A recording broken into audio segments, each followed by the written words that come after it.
So welcome, Elaine, back to the Zoom room for another Art of Letting Go live session. So just going to, as usual, have a look at today's inspirational quote, related email, some teachings, and that'll lead us nicely into the insert, which is a relatively new one. We did yesterday, we'll do it again, which is about what is the ego, and answer to the question, what is the ego? We'll do the lesson, meditate on the lesson, and then finish off with considering today's reading from the Song of Prayer, which is called the Ladder of Prayer. Okay. So let's jump into it. So I'm just going to share my screen.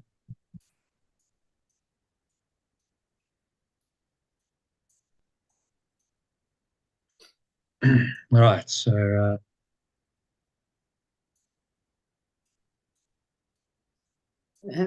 love is can read that headline quote. Love is what we were born with. Fear is what we have learned here. The spiritual journey is the relinquishment or unlearning of fear and the acceptance of love back into our hearts. Love is the essential existential. Oh, yeah. Existential. I can't say it. Just say exist. Existential. Existential. Okay. Existential fact. It is our ultimate reality and our purpose on earth. To be consciously aware of it, to experience love in ourselves and others, is the meaning of life.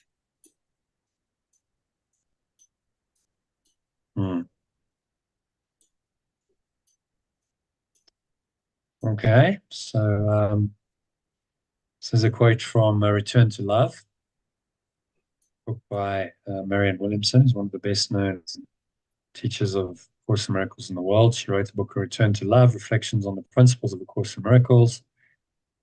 And it really highlights the dichotomy between fear and love, and that we must choose between these two seemingly opposite forces by letting go of or unlearning what we have learned from fear, which automatically allows love to return to our awareness. If we let go of anything that blocks love, then what's left is love. That's the simple premise.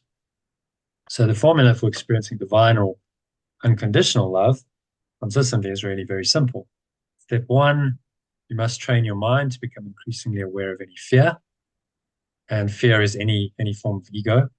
Fear just is a proxy for the belief in separation and all of its thoughts and emotions.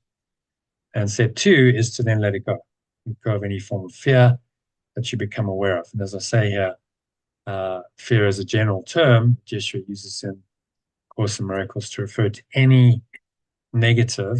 It's negative, so it negates the truth of who you are, covers it over. So it's limiting, it's contracted emotion that's blocking your awareness of love's presence.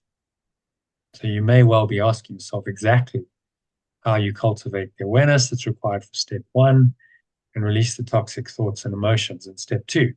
Again, the answer is very simple. Just follow the ideal daily schedule, including these daily emails every day. And as a bare minimum, you can't do all of it. Focus on these three main training methods, mind training methods, which are reading, read my daily posts containing the daily email and Telegram messages, as well as the related workbook lesson and the insert, which we're about to do today. It answers a specific question. For example, today's question asks, what is the ego?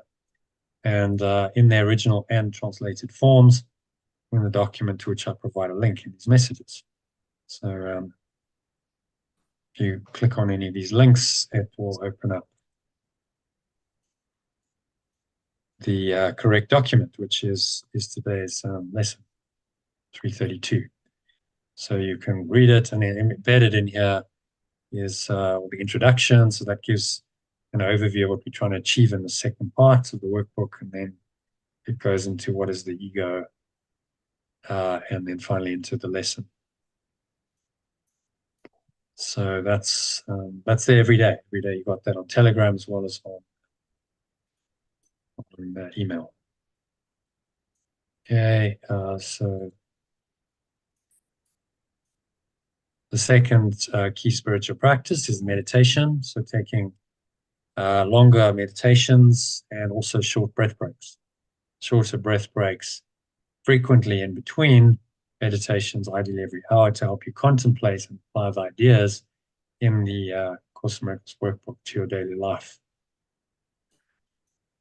And then number 3 is participating in the live sessions. So you join the live discussion and meditation sessions as often as you can to gain a better understanding of inspirational quotes, my comments on them, workbook lessons, and the section of the text, mainly for teachers or supplements to Course in Miracles that we're reading that day.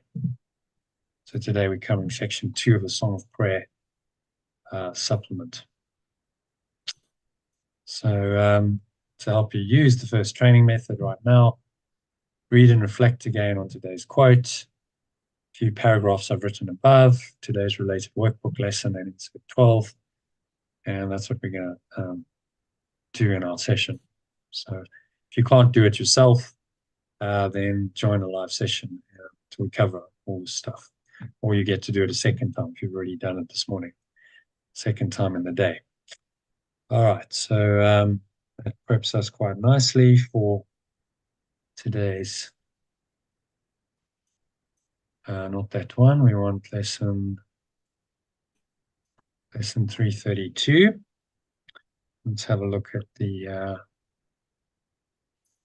workbook, the insert 12, which answers the question, what is the ego? All right, so if you want to read that in the original alternative. I just did that yesterday, didn't I? The original and yeah, but we're supposed to do it every day. That's the idea. So you're not just supposed doing to do it before you do the lesson. Can I do it in the alternative? Yeah, I guess so. The ego will become the belief in separation. The will of God is pure formless awareness of perfect love, and those are the major translations. Right. The ego or belief in separation is false. Yeah, so it's, well, so that's the idolatry. Yeah, okay.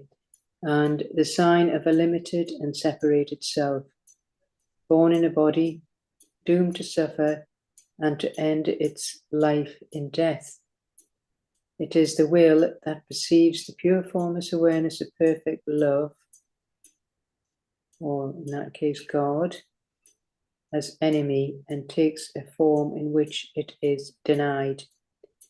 The belief in separation is the proof that strength is weak and love is fearful. Life is really death, and what opposes pure formless awareness of perfect love alone is true. So it's just saying about the ego being a belief in separation, a false belief in separation, which is false, and it's a limited, separate self. It's doomed to suffer and die. And it sees the pure formless awareness of love as an enemy. And it sees love as a weakness and fear as life. Life is really death, as opposed to pure formless awareness, the perfect love, which is eternal.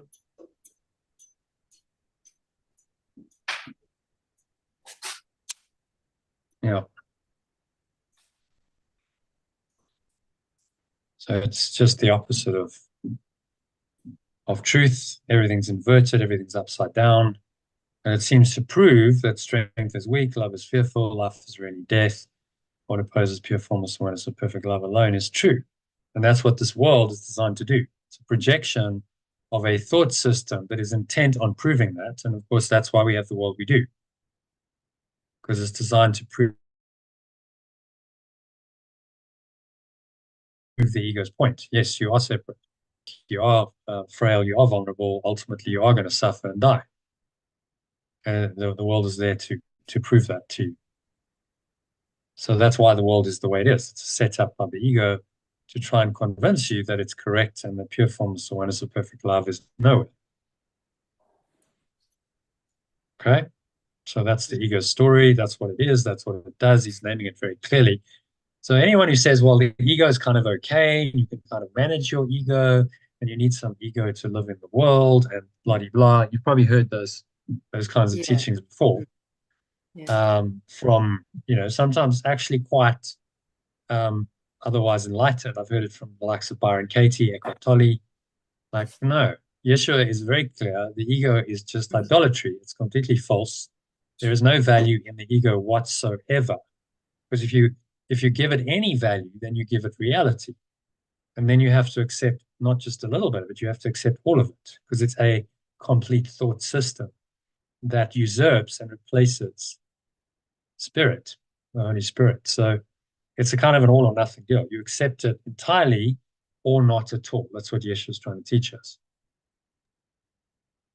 And there's no half measures. In practice, it's going to take you a while to let go of the ego completely, but you must continue until it is completely let go or undone. And that's the only way you'll ever find freedom. As long as there's an element of ego in your mind, you're a slave to it. And it's going to dictate the thoughts and feelings and your actions, your words and your actions in a way that is not helpful to you or others. And you give it an inch, it wants to take everything. So you say, well, I'll allow the ego a little bit in a little part of my life. Well, that's never going to be enough for it. It wants all of it. In the same way as the Holy Spirit says, you've got to give your all. So it's one or the other, and it's an absolute commitment, which makes life simpler. It's like you're not trying somehow to work with the ego and allow it in and then try and be spiritual, but manage your ego, because none of that works and none of it makes any sense. I remember going once to there was a sermon given at a church, and the pastor was talking about the ego, and his conception, his teaching was that the ego can be managed. The ego it's fine, you can have your ego, but as long as the ego is subservient to God. So God is now in charge of the ego, and that's in his conception all fine. Except that the ego completely contradicts God. So how can it be subservient to God, pure formless awareness of perfect love, if it's a complete contradiction and a complete denial of that?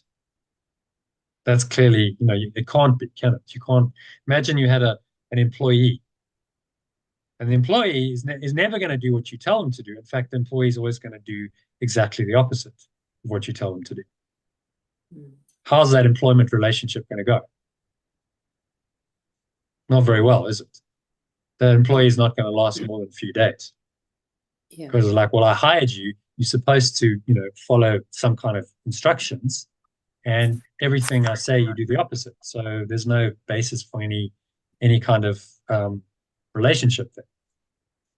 So that's how it is with God and the ego. It's like, well, ego is going to do completely the opposite of what God wants you to do. They're completely at odds. They tell you opposite things. So you can't reconcile. It's impossible. Try as you might. So that conception of the ego sitting somewhere below God and somehow you can make that work is nonsense. It doesn't work. And Yeshua, what I love about the Course is it's just very explicit about that. He's saying, well, this is just the way it is. Accept it or not. But if you don't accept it, then really what you're accepting is that you still want the ego in your life, and you're still going to give power to this ego, which is just your own belief in separation and the consequential separate self that it invents, and then of course all of its consequences, the fear, the guilt, the sin, the attack, the death, all of that is part of the ego's thought system. Okay, and then he just carries on and he's like, okay, well, let's just name this ego for what it is. So you want to carry on with number 2?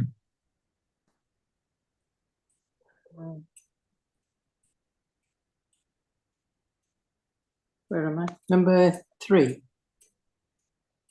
No, number 2, paragraph 2. Yeah. Sorry. Yeah. Ego is insane. The belief in separation is insane. The belief in separation is insane. In fear, it stands beyond the everywhere, apart from all, in separation from the infinite. In its insanity, it thinks it has become a victor over pure formless awareness of perfect love itself. And in its terrible autonomy, it sees that pure formless awareness of perfect love has been destroyed. It dreams of punishment and trembles at the figures in its dreams, its enemies, who seek to murder it before it can ensure its safety by attacking them. It's just saying that the belief in separation is insane. It thinks that it can be the victor over pure formless awareness of perfect love itself. And it sees the perfect love, pure formless awareness as being destroyed. So it dreams of punishment, the figures in the dreams, its enemies, to seek to murder before it can ensure its safety by attacking them. Yeah. Mm. Yeah. So it's not painting a terribly, rosy picture, is it? No. He's not saying this is something you should tolerate in your mind, that this is something you need in your life to manage, the sort of practical. This is usually the excuse. Well, you need some ego to kind of manage in the world, don't you? You've probably heard that before. Yeah, of course. Yeah. How are you gonna cope? Because the ego deals with things like money and keeps you kind of safe, and so you need a little bit of it to operate in the world. But of course, that's exactly what keeps it in the game. That's what keeps it alive. Yeah, you need a little bit of it, and a little bit of it means actually you accepting all of it. If you accept some fear and anger and hatred and guilt and sin, and, these things the ego specializes in, then you accept the whole thought system. So it's not a sort of halfway, oh, well, I just accept a bit of it. It's all of it, and it's terrible, as you say. It's terrible autonomy. It sees that pure formless awareness of perfect love has been destroyed. Thinks that it's been destroyed, and because of that destruction, it dreams of punishment, trembles at the figures in its dreams, sets up enemies who seek to murder it before it can ensure its safety by attacking them. So I'm just going to show you this. Did you have a question, right? No.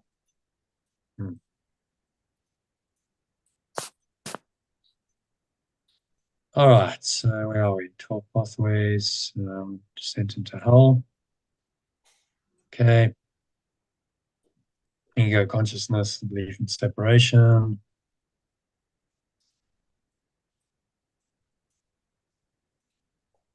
So the thought of separation, the belief in separation is the ego. So the thought is one thing, but then we believed in it. That's the problem.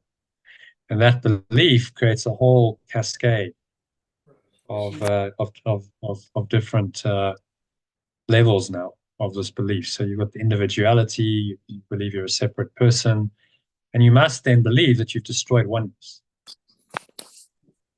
And if you believe you've destroyed oneness, then you can't help but experience guilt, because you think you've done this terrible thing, which is the original sin of destroying oneness or God or love, and now you feel guilty for it, and the guilt demands punishment, so now you must fear of a false expectation of punishment appearing real in your mind, that you're going to be punished for this imagined crime, and then you set up a world. Now the mind projects all this out, and you set up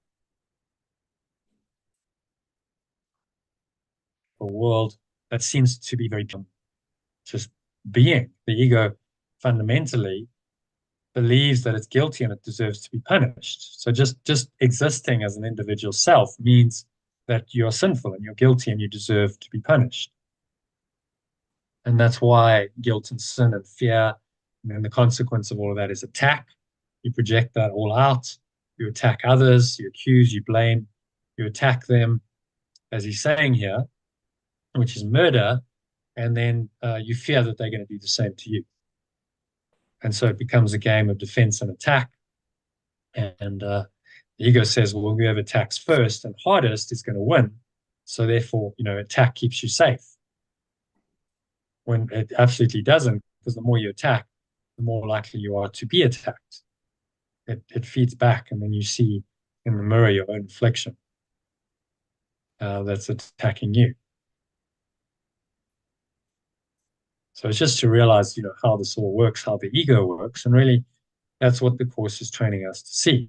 That we can see very clearly how this ego works, and we can, as a result, choose to let it go. When we recognize just how bad it is, how dysfunctional, how unhelpful, that it's really designed to keep us in the cycle of guilt and sin and fear and attack, and ultimately believing that we are a victim of the world, a victim of an unfair world. We're living a helpless, innovative little life, hell of limitation, lack, loneliness, and suffering before our bodies die. That is a hellish state to be, literally helpless, innovated little life. That's where hell comes from. And the ego has convinced us that all of this is real, that this is who we really are, that this is reality, and that there's nothing else. Denied our true awareness, pure formless awareness of perfect love, in favor of this false entity, the separate self, and the construct of the ego mind, which is the entire universe, and has convinced us that this is real.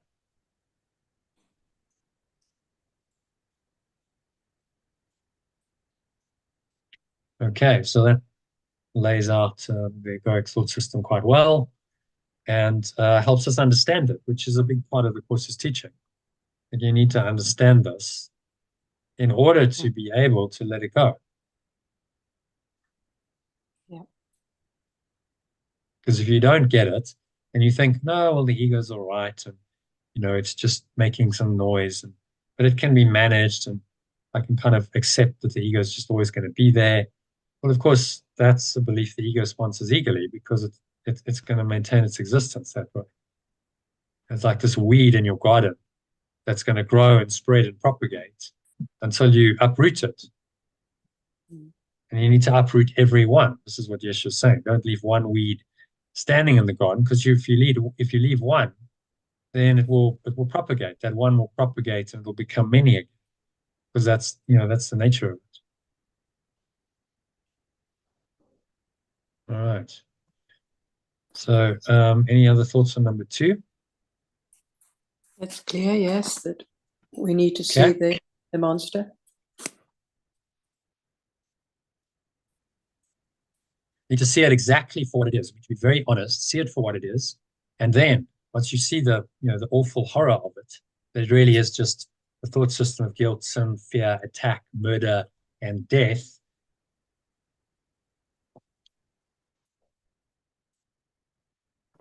Then there is there's no way that you can tolerate it anymore. You have to let it go. If you really see this picture clearly, the ego does not want you to see this.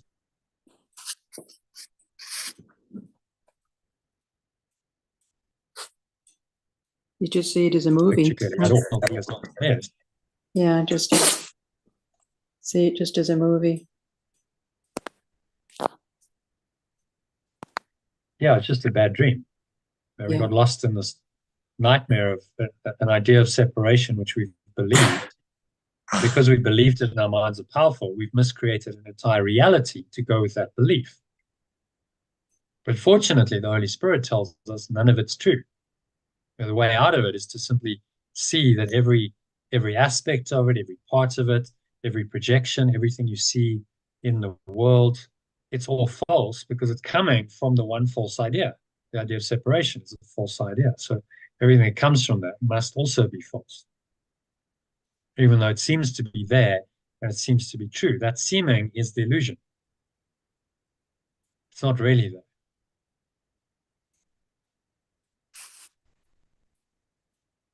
Okay, so go back to number 3 of this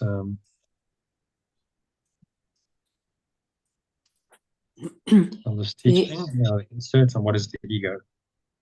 the extension of perfect love is without the belief in separation. What can I know of madness and the death of perfect love when I live in pure formless awareness of perfect love? What can I know of sorrow and suffering when I live in eternal joy? What can I know of fear and punishment, of sin and guilt, and of hatred and attack, when all there is surrounding it is everlasting peace, forever conflict-free and undisturbed in deepest silence and tranquility? Okay.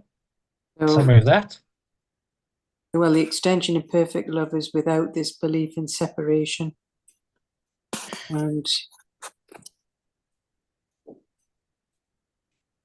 so when we live in this pure formless awareness of perfect love, there's no sorrow and suffering, but only eternal joy.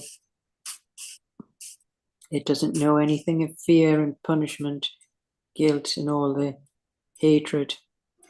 It's surrounded in everlasting peace, without conflict, undisturbed, and in a nice, tranquil, silent state.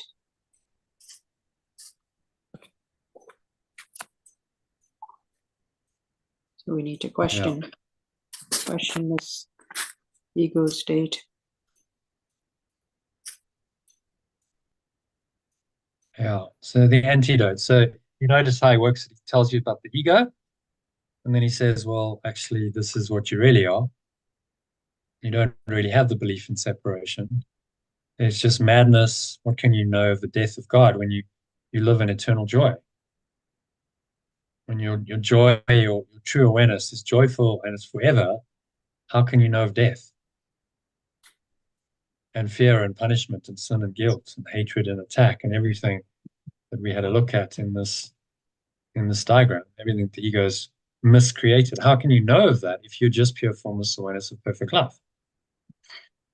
It cannot exist in pure formless awareness of perfect love. And that simple statement of truth is your salvation. That's your awakening. If you really accept that, then you accept that none of it's really possible. Although it seems to have happened, you've just lost yourself in a dream. The dream isn't reality. So the reality has just been covered over by the dream. So that's why they talk about the veil of illusion in the Eastern traditions, because it's this veil that covers over this pure formless awareness of perfect love with all of these dark thoughts and emotions, and then you get lost in the veil. You get lost in the appearance, and you can't see the underlying truth. I mean, what about those that are born into loving families and only know love? Is that the ego love, or is it mum and dad coming from? Do you know many people who are in that situation who only know No, love, who've never had minority. Yeah, minority. I don't know anyone. I don't know anyone who's only had love in their family. Uh, I haven't met one person. when I worked, there's a lady called Michelle. She comes from a very loving family, but I don't know whether that's the love Well, of. I can guarantee that they still have their stuff. It hasn't Oh all yeah, been they'll love. still have problems. Yeah, they have their Yeah. problems, but they're pulled together with love. They're a very loving family. And that may be very like unconditional love, or it may be a very special love. Okay, well, we're our family, we stick together, we love each other, but it's an exclusive love. We don't love everyone. It's just our special family, which then isn't divine or unconditional. I have to say, there's not many of them, but when I come across these families, that I always wonder, is that the ego love they're coming from, or God's love? Because they're very peaceful and very stable. They don't seem to have any. Yeah, they're realistic to life. They know that we're not living in fantasy world, but they do. I keep asking myself, I wonder whether they are the love of God, or ego love, special love. Well, if it's peaceful, if it's genuinely peaceful and it's universal and it's only loving and kind, then it's unconditional love. Yeah. But Well, they seem to fit the bill as far as form of whatever I've ever seen. This Irish family. mm, And they're kind to the yeah, people as well, not just special mm, love. oh, They do yeah, charity work, and so they So do. Yeah, there are those rare people and families where the genuinely unconditional love comes through, mm. and you'll know it because you can feel it. Yeah, and The I could ego's always feel got it a with dark these. edge. The special Yes, love with is tainted with conditions. I love you if you do what I want you to do, yeah, but if you don't, then I don't love you and I withdraw my love. And love yeah. is then used as a weapon of No, control. there's Okay, I'll yeah, love you and I'll give you attention and love and whatever else if you do what I want you to do. But if you don't, then I'll withdraw it. Then I'll punish you yeah. by withholding my love. That's No, not they don't. They right. don't strike me as that type, and they're not like typical families nowadays where inheritance and there's none of that because there's money to be had in that family, and yet Yeah. you don't hear of any of that. Or yeah, it does seem Well, it then is maybe it wow. is. I don't know Yeah, the family. Maybe it is. I'd, yeah. In fact, I'm seeing her next Wednesday, and I always sort of find that she's always peaceful when she comes in, and she has her sufferings and things, and she's got health problems, but she's Mm. always comes across as peaceful. And I do wonder if it's God's love or special love. Well, I I do. think peace, special love will never bring you true happiness or peace. That's it's Yeah. always going to betray you. You might have a like temporary, oh wow, this feels good, particularly if it's a romantic kind of partnership Oh yeah, yeah, yeah, idea. But it will let you down. It's not the love of God, so yeah. it's Oh going no, to these are turn, and usually that turns sour, and it hurts you. Special yeah. love will ultimately hurt you. No, So, whereas the Michelle. love I mean, of God can never hurt. Michelle's probably in her mid 50s, and she's met her husband when she was 15. So yeah, so it's Mm, certainly not romantic love, that's for sure. mm, So yeah, yeah, just interesting family. Met quite mm, a few of them, and they're all in that vein. mm. They do Yeah, fascinate well, me. yeah. Yeah, they are And I, one-offs. They are one-offs. Yeah. mm. Well, I mean, I'm sure there are other families, but they're not too many.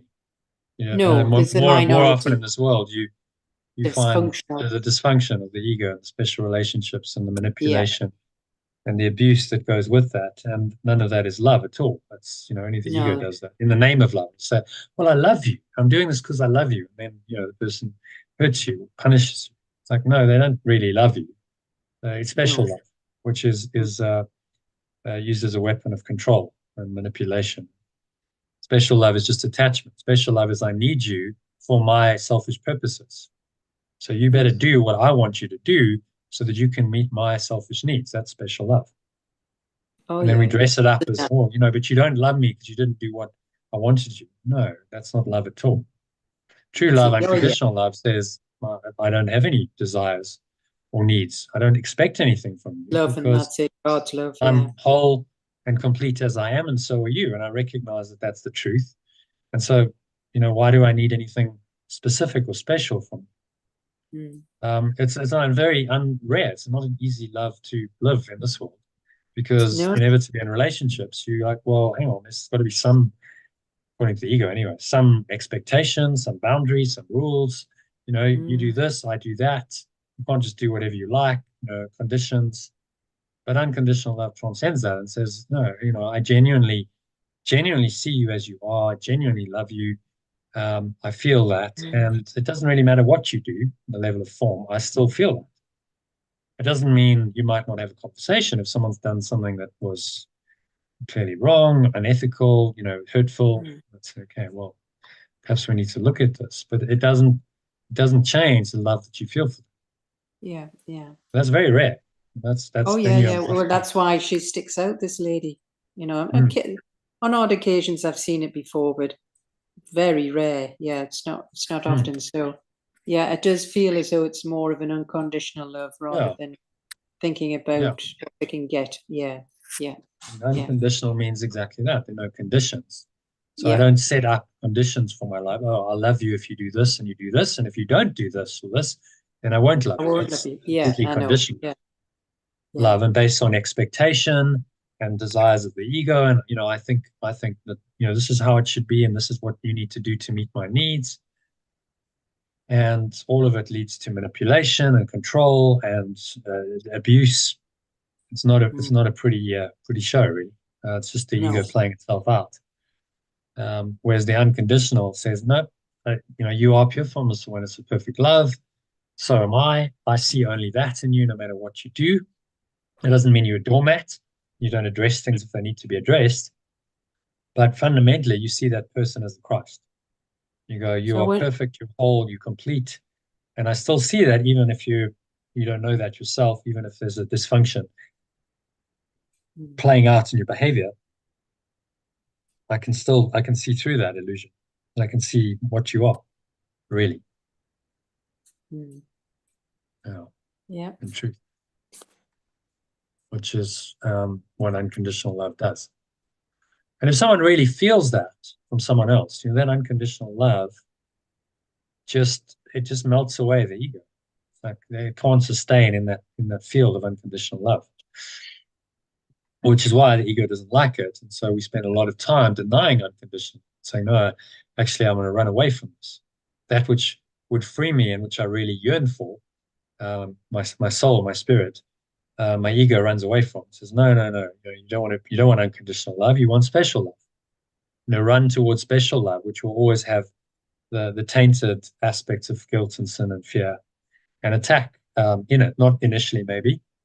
Doesn't seem that way when you start, but sooner or later that comes because the ego can't sustain without those thoughts and emotions. All right, so where were we? We read number 3? Yep.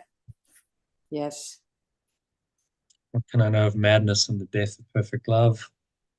What can I know of any of this when I'm perfect love? I'm pure formless awareness of perfect love. How, if I am pure formless awareness of perfect love, and that's the absolute truth of who I am, how can I know of fear and punishment, sin and guilt, hatred and attack? It's not possible. I couldn't be pure formless awareness of perfect love then, because those ideas, thoughts, emotions are not pure formless awareness. And they have nothing to do with love. They are something else. So again, the logical position is, well, one must be true and one must be false. And you have to decide which is true and which is false.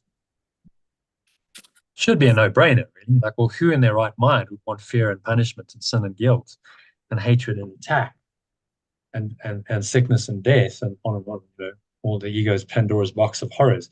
Who would want that to be real when you can have everlasting peace, forever conflict-free and undisturbed in deepest silence and tranquility?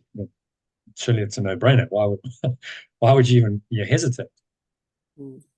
But we do, because our separate self is invested in the ego, and we believe that separate self is our life, this is our existence, and we have to defend it in order to maintain our existence.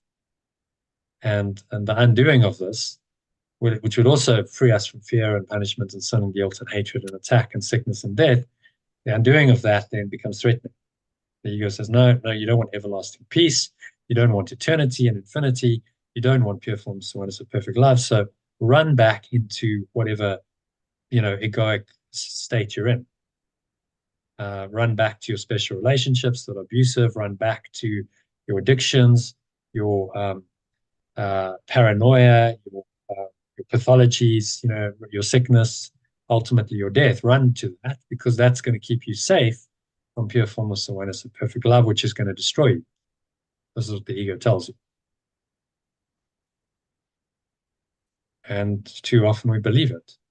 Unless you've got very clear teaching like this, that's what you start to believe, and then you default to the ego.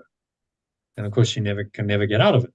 Keep just falling back, slipping back into the old ways.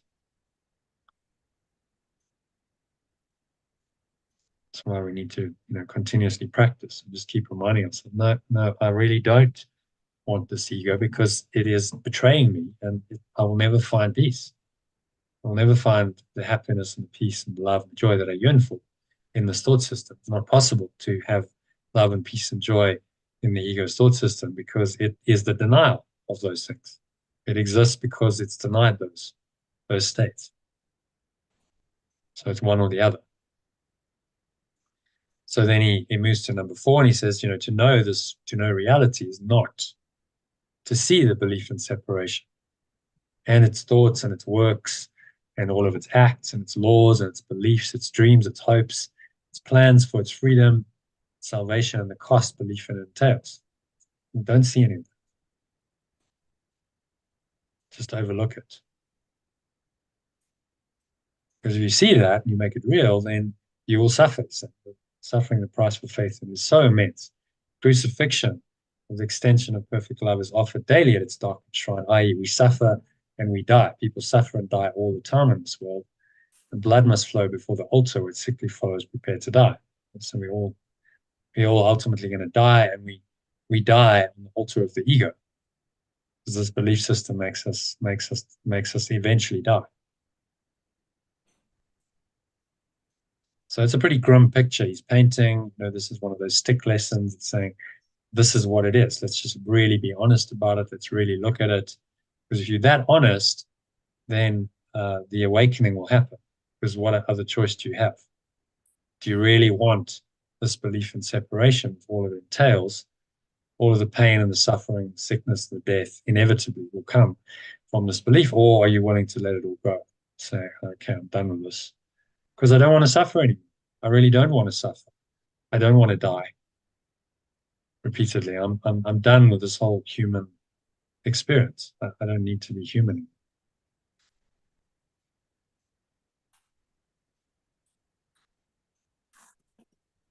All right.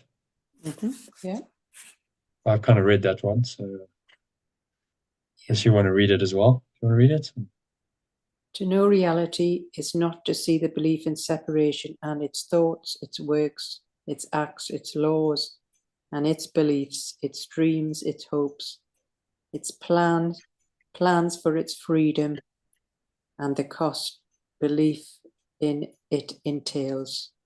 In suffering, the price for faith in it is so immense that crucifixion of the extension of perfect love is offered daily at its darkened shrine, and blood must flow before the altar where its sickly followers prepared to die.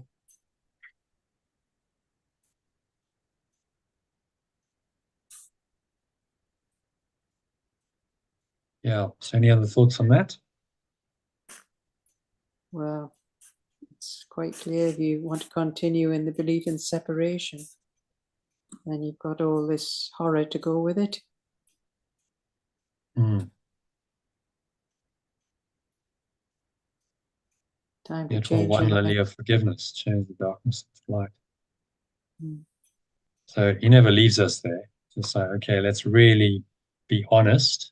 I think the Course is brutally honest at times. You get these really quite graphically described descriptions of the ego periodically through the Course, the lessons, the text as well. And he's doing that to awaken us, to go, yeah, look at how shocking it is. Look at how awful it is. Can you justify this any longer? Do you want to keep this in your mind any longer? This kind of a thought system that has these effects, and let's just spell it out in graphic detail in very, very strong language. Blood must flow before the altar where its sickly followers prepare to die. It's like, wow, you have thoughts of some kind of sacrificial altar, kind of lambs to the slaughter, being slaughtered in blood. It's awful. It's like, and this is what the ego requires. Unfortunately, he doesn't leave us there. He says, yeah, but actually just one lily of forgiveness. So the lily of forgiveness is the thought of letting go. That's how I translate it. He uses the lily as the symbol of forgiveness. Throughout the Course. Yet one thought of letting go will change the separate self's limited awareness into pure formless awareness, and the foundation of illusions to the home of life itself. And peace will be restored forever to the pure minds which pure formless awareness of perfect love extends as its extension, its dwelling place, its joy, its love, completely its, completely one with itself.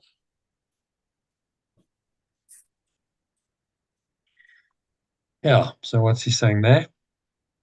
Well, this lily of forgiveness or thought of letting go can change the separate self's limited awareness into this pure formless awareness and leave these illusions, false illusions, and then your peace will be restored forever. It's a case of letting go. Yeah, and he's saying one thought of letting go would change the separate self's limit. So you just have to be willing to question the ego's thought system. That's a thought of letting go. And then another awareness comes in, change the separate self's limited awareness, which is the darkness, into light, which is pure formless awareness. And the foundation of illusions to the shrine of life itself. Foundations of illusions to the home of life itself. So if there's no darkness to cover that light, no other awareness, in other words, then you must rest in your true home, which is just the state of pure formless awareness. We also call that perfect love. And in that state, peace is inevitable. Peace will be restored to the pure minds, which pure formless awareness of perfect love extends as its extension.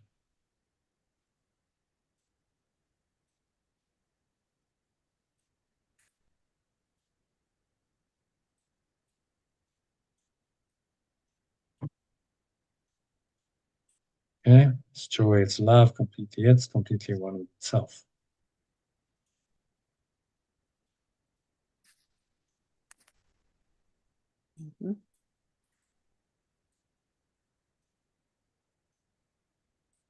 Okay, so any other thoughts on that?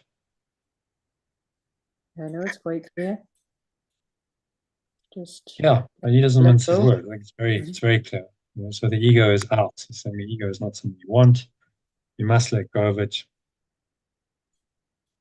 You must be willing to let go. It's not necessarily easy to do all in one go, but be willing to continually let go of it. And that's why we practice. So we've got the lessons to practice. Every lesson is a lesson in letting go.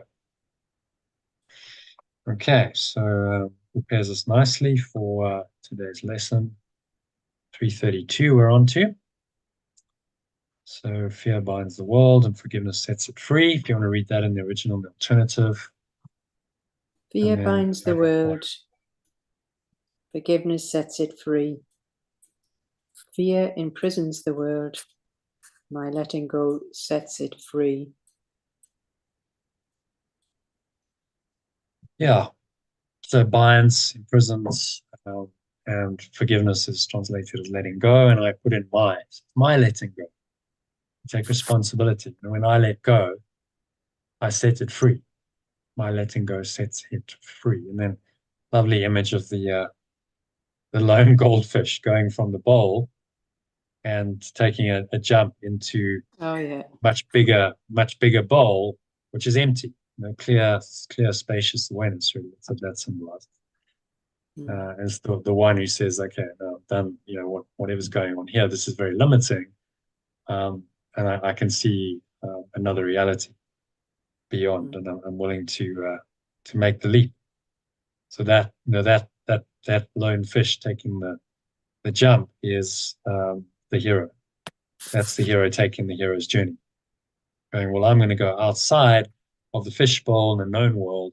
I'm going to take this jump into the unknown world and see what happens. And then the end of the hero's journey in this fish would jump back and come back in here and say, hey, guys, guess what? There's a whole nother bigger bowl. There's another reality out. Follow me. And, one or two might and take their own hero's journey. And then they swim as these people are outliers in society. Not generally, well accepted. You don't fit the rules because you're saying, well, actually, you're all in this program. It's a matrix, and actually, what's needed is to free yourself from it. So you got to go outside of them. challenge the status quo. Don't just accept it. Okay. So having said that, let's read original alternative of paragraph 1 of the lesson. Ego makes illusions. The belief in separation makes illusions. Truth undoes its evil dreams by shining them away. Truth undoes the evil dreams by shining them away. Truth never makes attack. Truth never makes attack. It merely is. It merely is. And by its presence is the mind recalled from fantasies, awakening to the real. And the mind is recalled from fantasies by its presence, awakening to the real. Forgiveness bides this presence enter in and take its rightful place within the mind. Yeah, bids this presence. Oh, right. Letting go invites this presence to enter in and take its rightful place within the mind. Without forgiveness is the mind in chains, excuse me, believing in its own futility. Without letting go, my mind is in chains, believing in its own futility. Yet with forgiveness does the light shine through the dream of darkness, offering it hope and giving it the means to realize the freedom that is its inheritance. Yet when I let go, pure formless awareness shines through my dream of limited awareness and suffering, offering it hope and giving it the means to realize the freedom that is my inheritance. And from the top. The belief in separation makes illusions. Truth undoes the evil dreams by shining them away. Truth never makes attack, it merely is. And the mind is recalled from fantasies by its presence, awakening to the real. Letting go invites the presence to enter in and take its rightful place within the mind. Without letting go, my mind is in chains, believing in its own futility. Yet when I let go, pure formless awareness shines through my dream of limited awareness and suffering, offering it hope and giving it the means to realize the freedom that is my inheritance. So the belief in separation makes illusions, whereas the truth undoes all the evil dreams by just shining them away. And if we merely let go, then we can recall our memory of this perfect love in its rightful place. And if we don't let go, then the mind is bound to chains and in its own futility, going round in circles. So letting go is the pure formless awareness shining away the limited awareness and suffering, giving it hope and freedom back to our natural inheritance.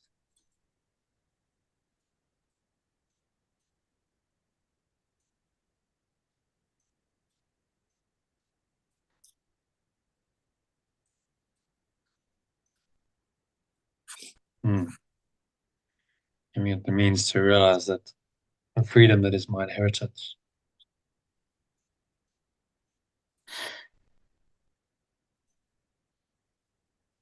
And again, letting go is the answer. It's the only thing that's going to work to undo this stubbornly persistent ego.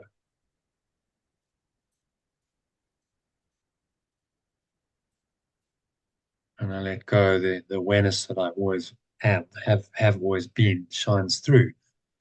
My dream of limited awareness and suffering. So the authentic self starts revealing itself. And then I realized that actually freedom is my inheritance, freedom is my natural state. And I have hope because I know I can free myself. I'm not doomed to suffer and die endlessly. There is a way out. There's a way back home to complete freedom, peace, love, joy. That is eternal. Doesn't change, never changes, will never go away. So this is the good news. This is what Yeshua came to teach. He called it the gospel, the good news, the God spell, gospel. It's it's what dispels the illusion. That's where the gospels come from. So it's a positive undoing spell of helping you to undo the evil spell of the ego that's been cast over the mind. So you dispel illusions, which means you must become disillusioned before enlightened. All right, so is that clear? Yeah. All right, so number 2, just the prayer.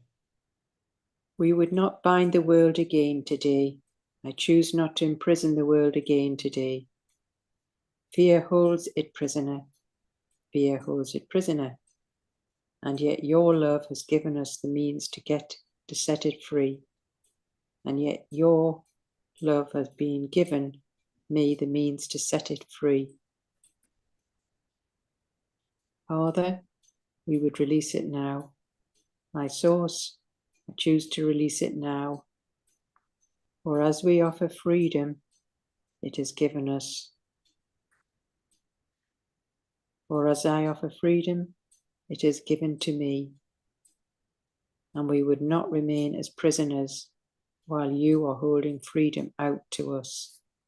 I choose not to remain a prisoner while you are offering freedom to me.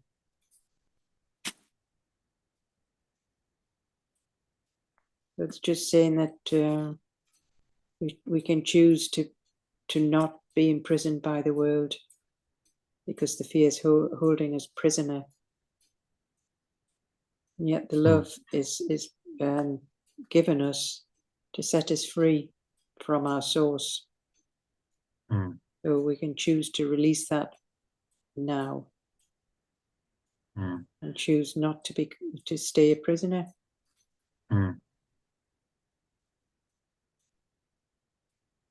We're being offered freedom.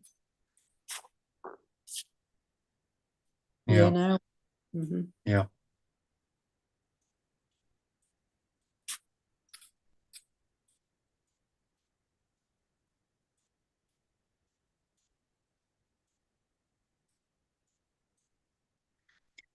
Simple choice, really. Do I want to be in prison or do I want to be free? And there's no in between. I'm not saying you can be somewhat enslaved and somewhat free. And that's the illogical position of anyone who says, well, you can have a bit of ego and that's okay. No, because you're still in prison. You're not completely free. Freedom is freedom. That means there's no limitations. You're completely free. And the only state you can be completely free is in infinity, in eternity. There's no limits. There's no boundaries. You have one awareness and it's everywhere and it's all it is. That's total freedom without any limits. And that's the only thing that's worthy of freedom. What do we think of as freedom in this world? Well, I'll be financially free, maybe. I'll make enough money not to have to worry about money, not to have to work. It's the ego version of freedom. I'll find freedom in a special relationship. Just when I meet Mr. or Mrs. Right, then I'll be free because I'll be so happy. And these are all false forms of freedom because it's not true freedom. There's still conditions, limitations that are involved in anything the ego wants to create, tries to create. Whereas total freedom is infinite, eternal love, pure formless awareness of perfect love, without opposite. That's all there is, and there is no limitation. There's no lack.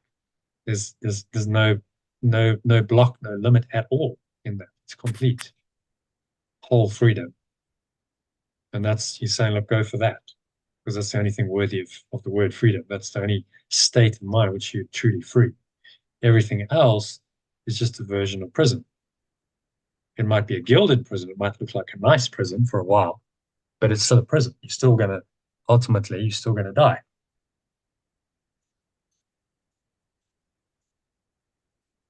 So this, holds out the complete freedom to us and says, look, this is available. It's possible.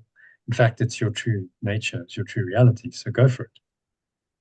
Go for the whole of freedom and don't settle for the scraps the ego gives you and it tries to tell you those are freedom. Go for the whole kahuna without compromising. Okay, so any other thoughts on that? That's good. Mm-hmm. And Yeah. the reminder, Yeah. issue of the truth. So I'll do meditation on this now. We can go into the Song of Prayer. The only thing is it better to do it after the Song of Prayer because then I'm not nodding off? Yeah. Can do that. Let's see how long the Song of Prayer is. Ladder of Prayer, this one's called. 5, 6, 7, 8. 8 it is. Okay. So a bit to do. All right, so we dive into that? I think it might be better, yeah. Okay. So John might come and help us. yeah, you may. Let me just me going for an hour. Let me just move a bit close to my hands. Yeah.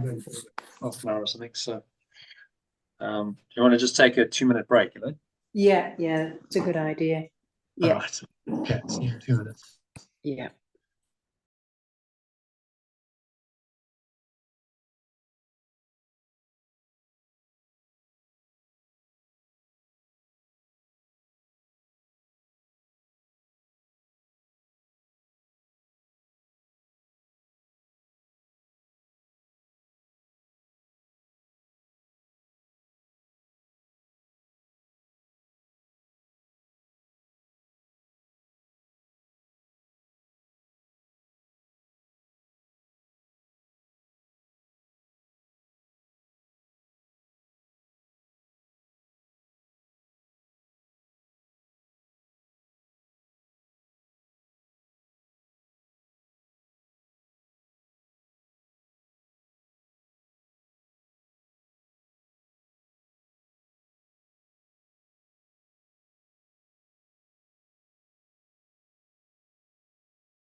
All right, Elaine, you there?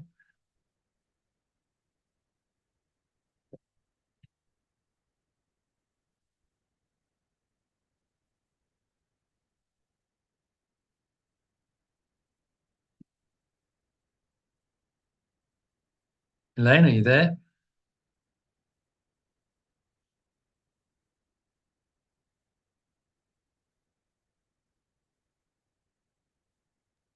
Yeah, I'm just here. I'm just Okay. getting organized. Yeah.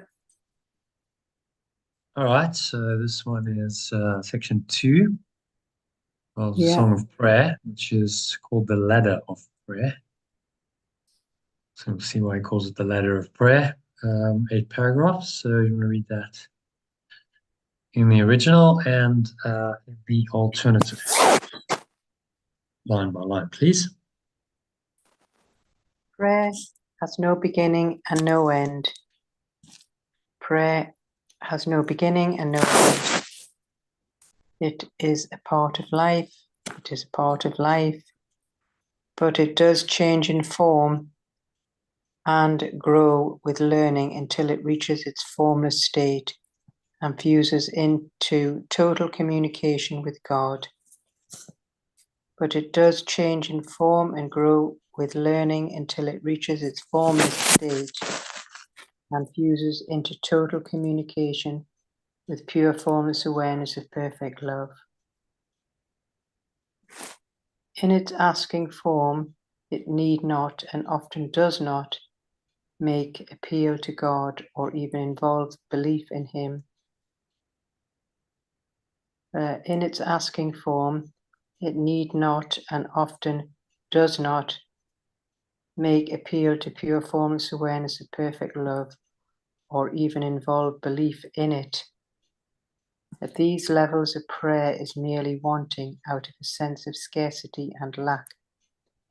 At these levels, prayer is merely wanting out of a sense of scarcity and lack. So, prayer has no beginning and no end.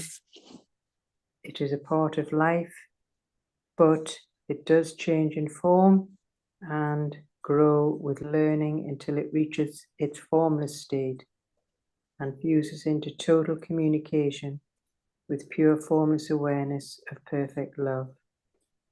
In its asking form, it need not and often does not make appeal to pure formless awareness of perfect love or even involve belief in it. All these levels, prayer is merely wanting out of a sense of scarcity and lack. You know, at these levels, at these levels. Oh, Okay. yeah. So what's he saying in this one?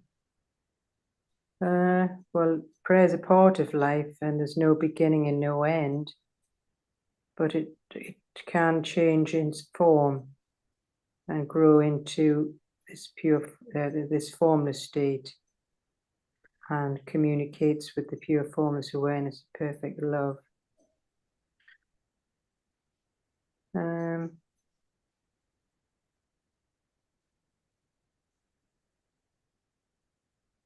So it's not asking us to have a belief in it. There's different levels of prayer, but just merely wanting out of a sense of scarcity and lack. And it's not going to work, is it? Yeah, so this he's referring again to the basic level of prayer.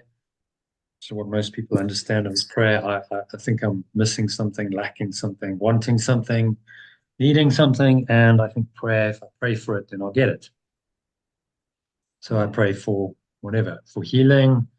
Often when people are sick, you pray for healing, you pray for financial abundance, pray to win the lottery. People pray for a good match for their wife, for their son or daughter, a good wife or husband, all kinds of stuff. You know what I mean? But none of it has anything to do with God. Pure formless awareness of perfect love. It's all coming out of a sense of need, of scarcity and lack. That's what he's saying. Mm.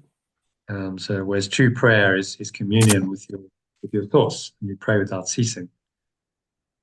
So he's just emphasizing, we learned this yesterday, but he's just again going over it and saying that's the start of prayer. Um, and it's something that we probably all, at some point, and we all do it. Whatever we believe is God, whether you pray to God directly or you say, well, it's the universe. In New Age teachings, it's the universe. No, and I ask the universe to do this for me.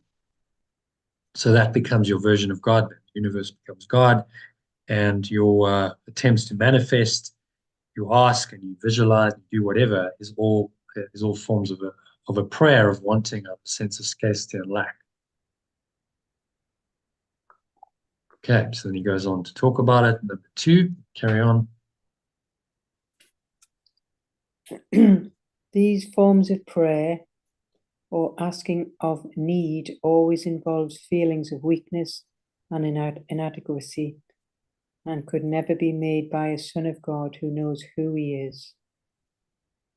The forms of prayer or asking out of need always involve feelings of weakness and inadequacy, and could never be made by an extension of perfect love who knows who they are.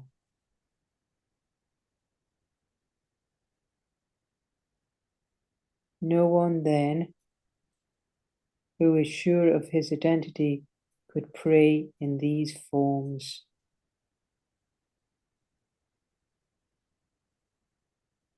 Therefore, no one who is sure of their identity could pray in these forms.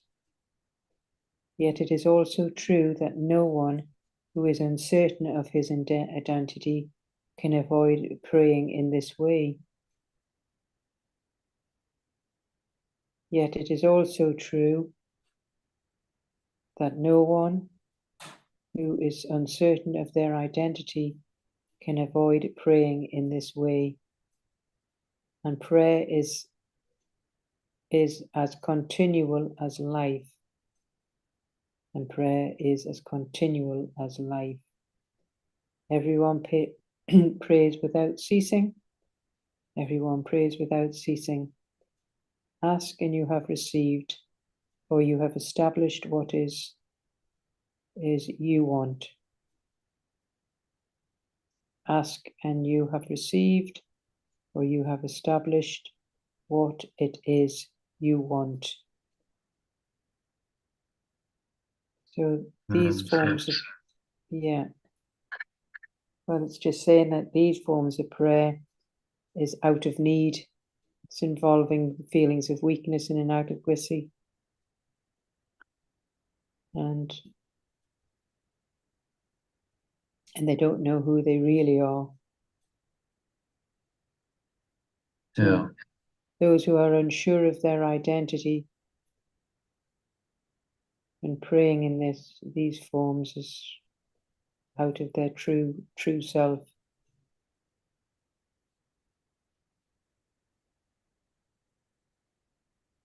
Yeah. He says, this is a quote from the Bible. He's referring to when everyone prays without ceasing. So that's in the Bible. The Apostle Paul quotes, and he says, you must pray without ceasing to his followers in one of the Christian communities.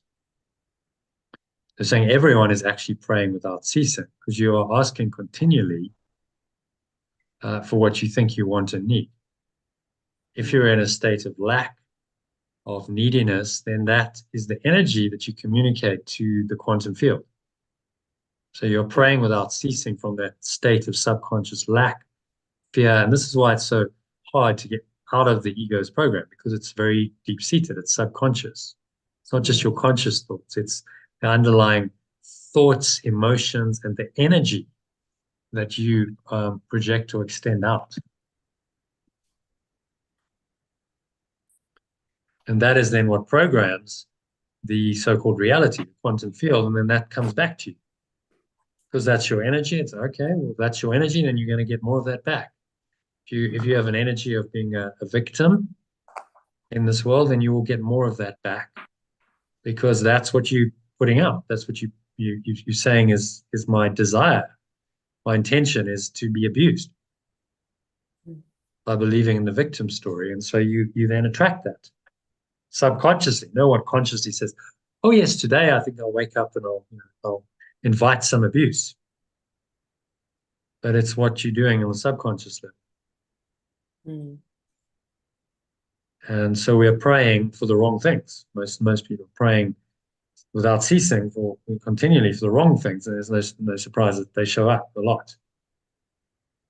And they do, they get a lot of the wrong things and pain and suffering, and they wonder why. So it's no good praying for good health, because that's still lack and neediness, is it? We often hear people praying for good health. I pray for your good health. Good health it implies that I don't have good health now, doesn't it? Otherwise, why would I pray for it? So any prayer based on lack is really affirming the lack. This is the problem. The true prayer is a communion with God, which experiences the infinite abundance of eternal love. So there's no lack there. It's a merging. It's an experience of that abundance, which completely undoes the lack.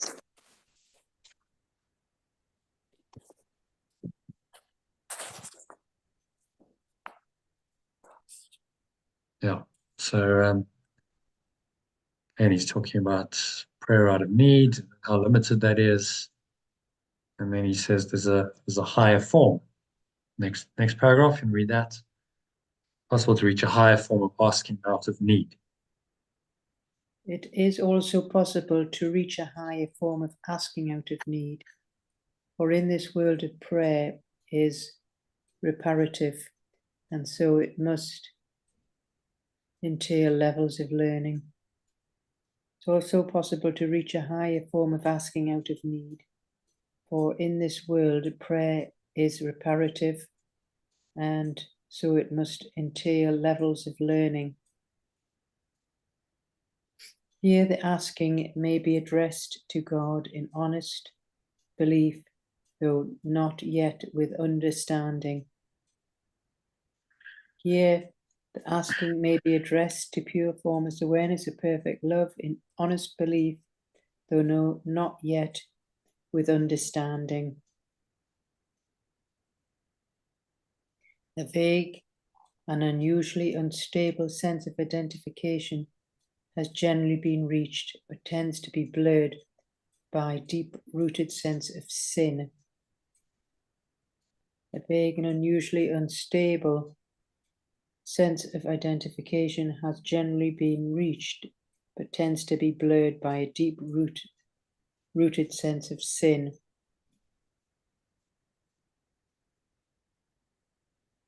It is possible at this level to continue to ask for things of this world in various forms. It is also possible to ask for gifts such as honesty or goodness, and particularly for forgiveness for the many sources of guilt that inevitably underlie any prayer of need.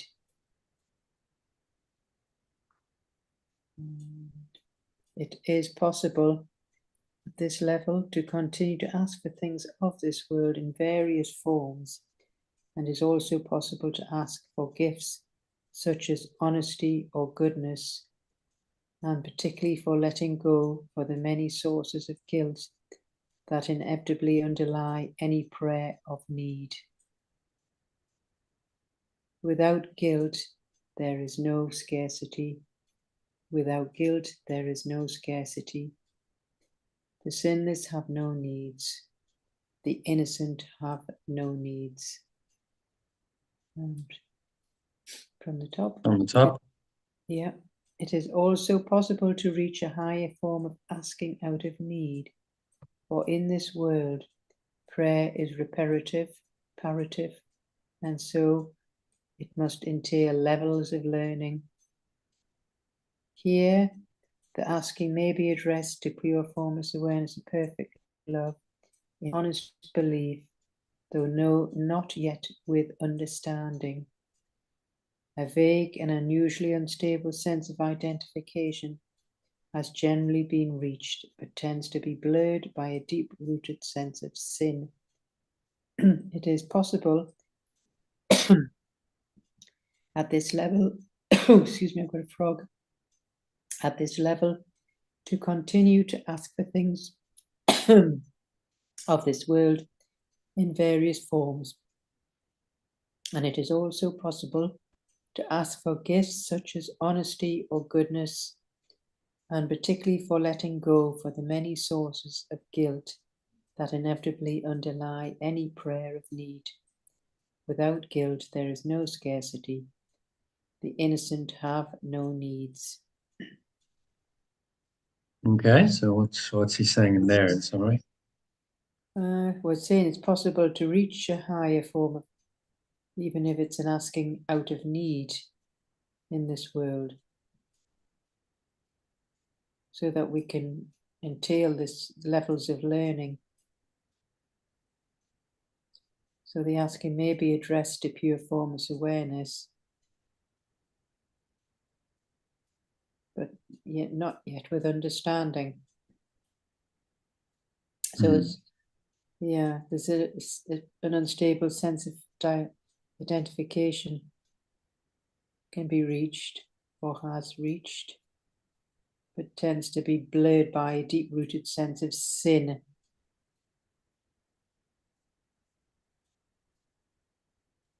So we can ask for gifts such as goodness and honesty, and particularly in letting go of the many sources of guilt that underlie these prayers.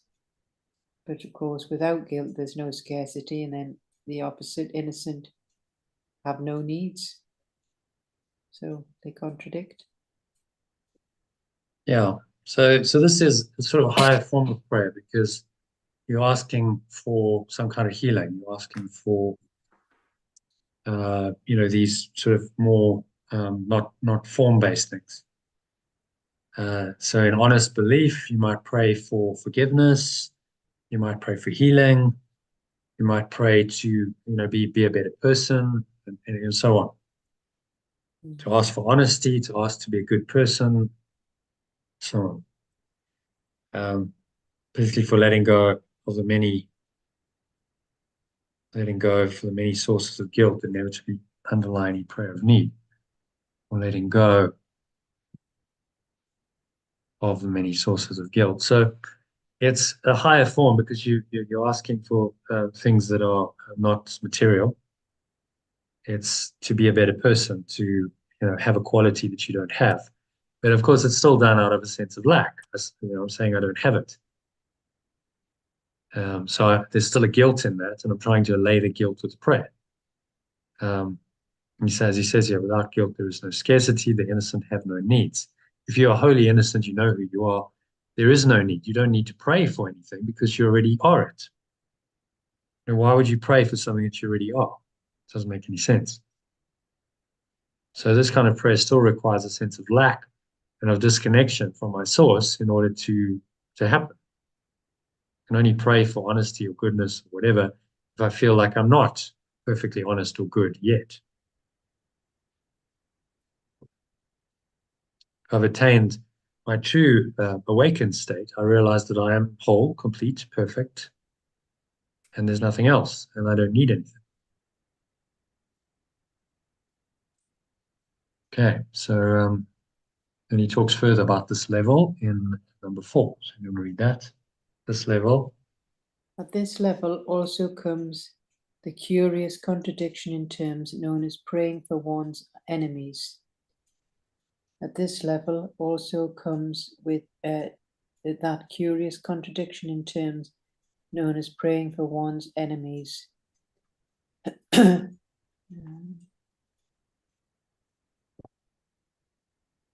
contradiction lies not in the actual words, but rather in the way in which they are usually interpreted. The contradiction lies in the actual words, but rather in the way in which they are usually interpreted. While you believe you have enemies, you have limited prayer to the laws of this world, and have also limited your ability to receive and to accept the same narrow margins. While you believe you have enemies, you have limited prayer to the laws of this world, and have also limited your ability to receive and to accept to the same narrow margins. And yet, if you have enemies, you have need of prayer and great need too.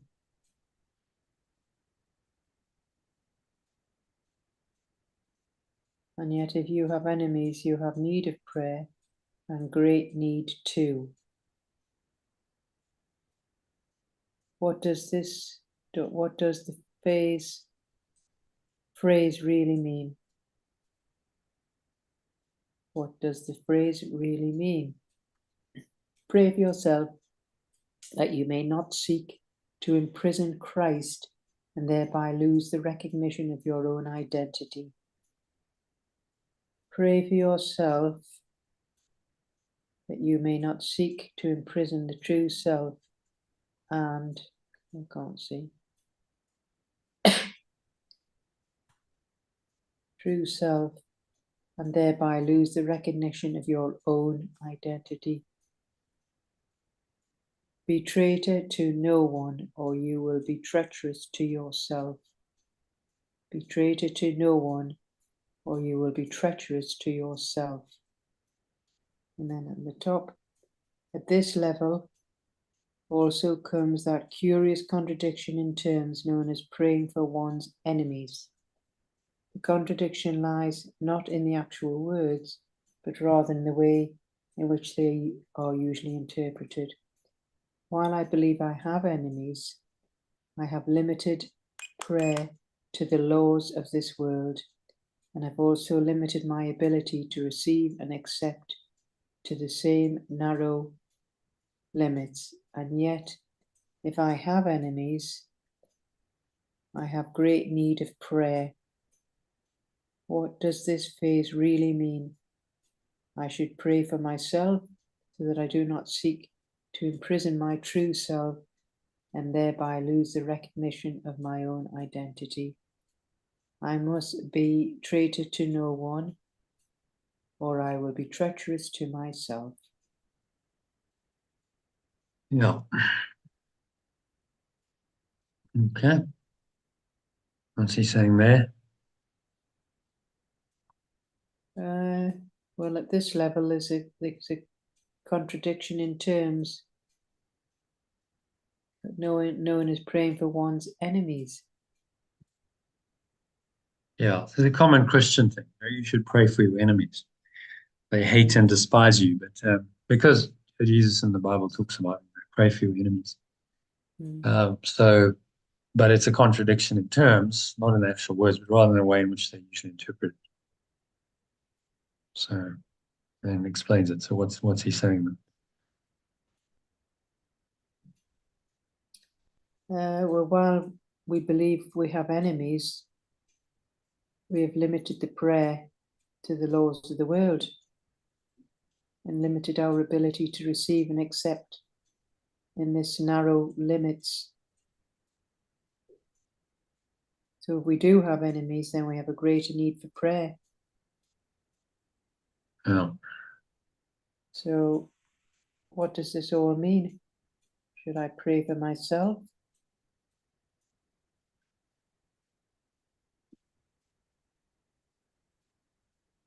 So if I believe I have enemies, my prayer should be, well, let me correct my perception. Because I cannot believe that I have an enemy and still be true to my true self. I must be traitor to no one, or I'll be treacherous to myself.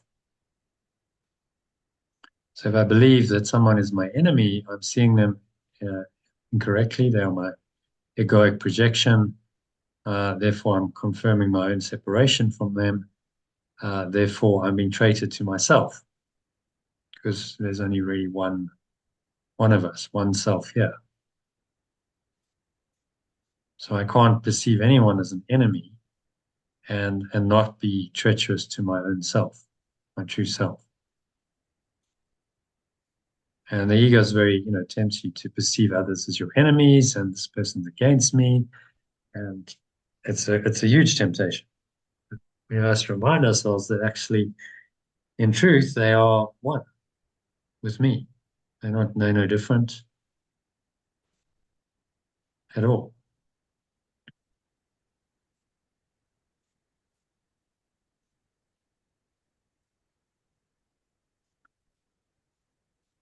Okay, so is that clear? I think we can go on to number 5. The enemy is a symbol of an imprisoned Christ. An enemy is the symbol of an imprisoned Christ. An enemy is a symbol of an imprisoned self. And who could be accepted except yourself? And who could it be except myself? The prayer for enemies has thus become a prayer for your own freedom.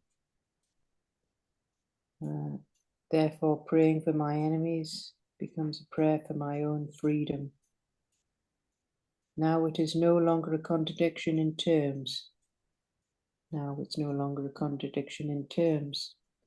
It has become a statement of the unity of Christ and a recognition of his sinlessness. It has become a statement of the unity of my true self and a recognition of its innocence. And now it has become holy, for it acknowledges the Son of God as he was created. And now it has become innocent, for it acknowledges the extensions of perfect love as they were extended. As enemy is the symbol of an imprisoned self. And who could it be except myself? Therefore, praying for my enemies becomes a prayer for my own freedom. Now it is no longer a contradiction in terms. It has become a statement of the unity of my true self and a recognition of its innocence. And now it has become innocent, for it acknowledges the extensions of perfect love as they were extended. So it's again about the enemy. It's a symbol of our actual imprisoned self. And that who could it be but except myself?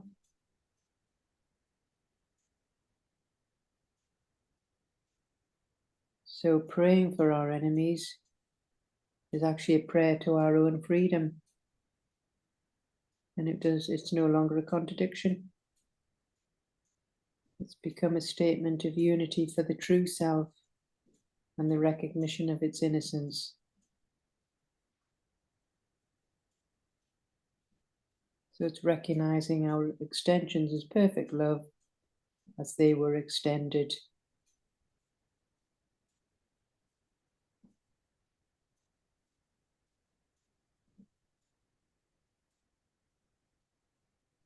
Now it has become innocent. The prayer has become innocent, for it acknowledges the extensions of perfect love as he was created, let's make that sort of word extended, as they are extended. Because we are extended right now in the present moment. Otherwise, we would just cease to exist. We have an awareness that extends us and that gives us any kind of awareness, any kind of life that we have. So this prayer, correctly interpreted, is actually the prayer for your own freedom.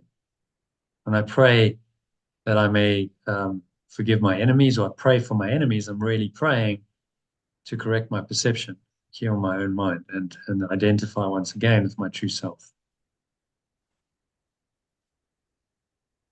Because I'm acknowledging that self, and I'm acknowledging that the other person who was previously perceived as my enemy is actually not. They're my friend because they are one and the same self. They're the same as me.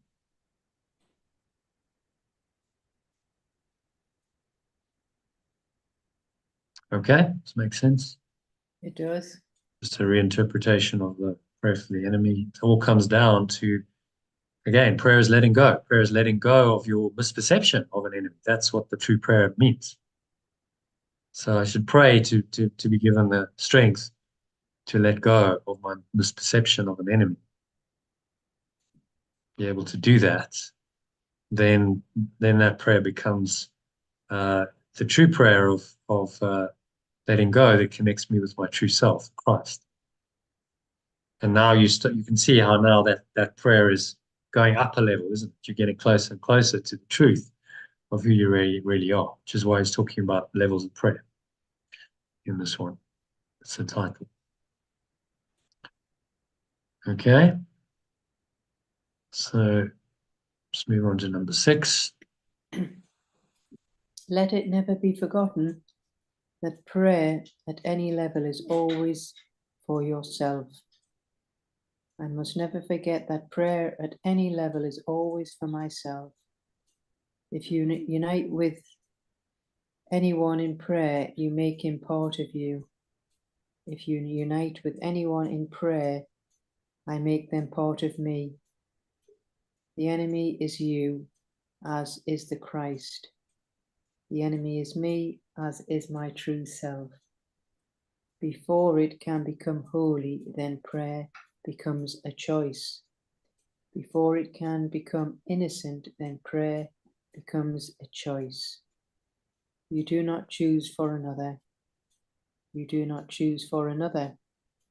You can but choose for yourself. I can choose for myself. Pray truly for your enemies, for herein lies your own salvation. I pray truly for my enemies, and herein lies my own awakening. Forgive them for your sins, and you will be forgiven indeed. I let go of my belief in their sins, and I will need to be released.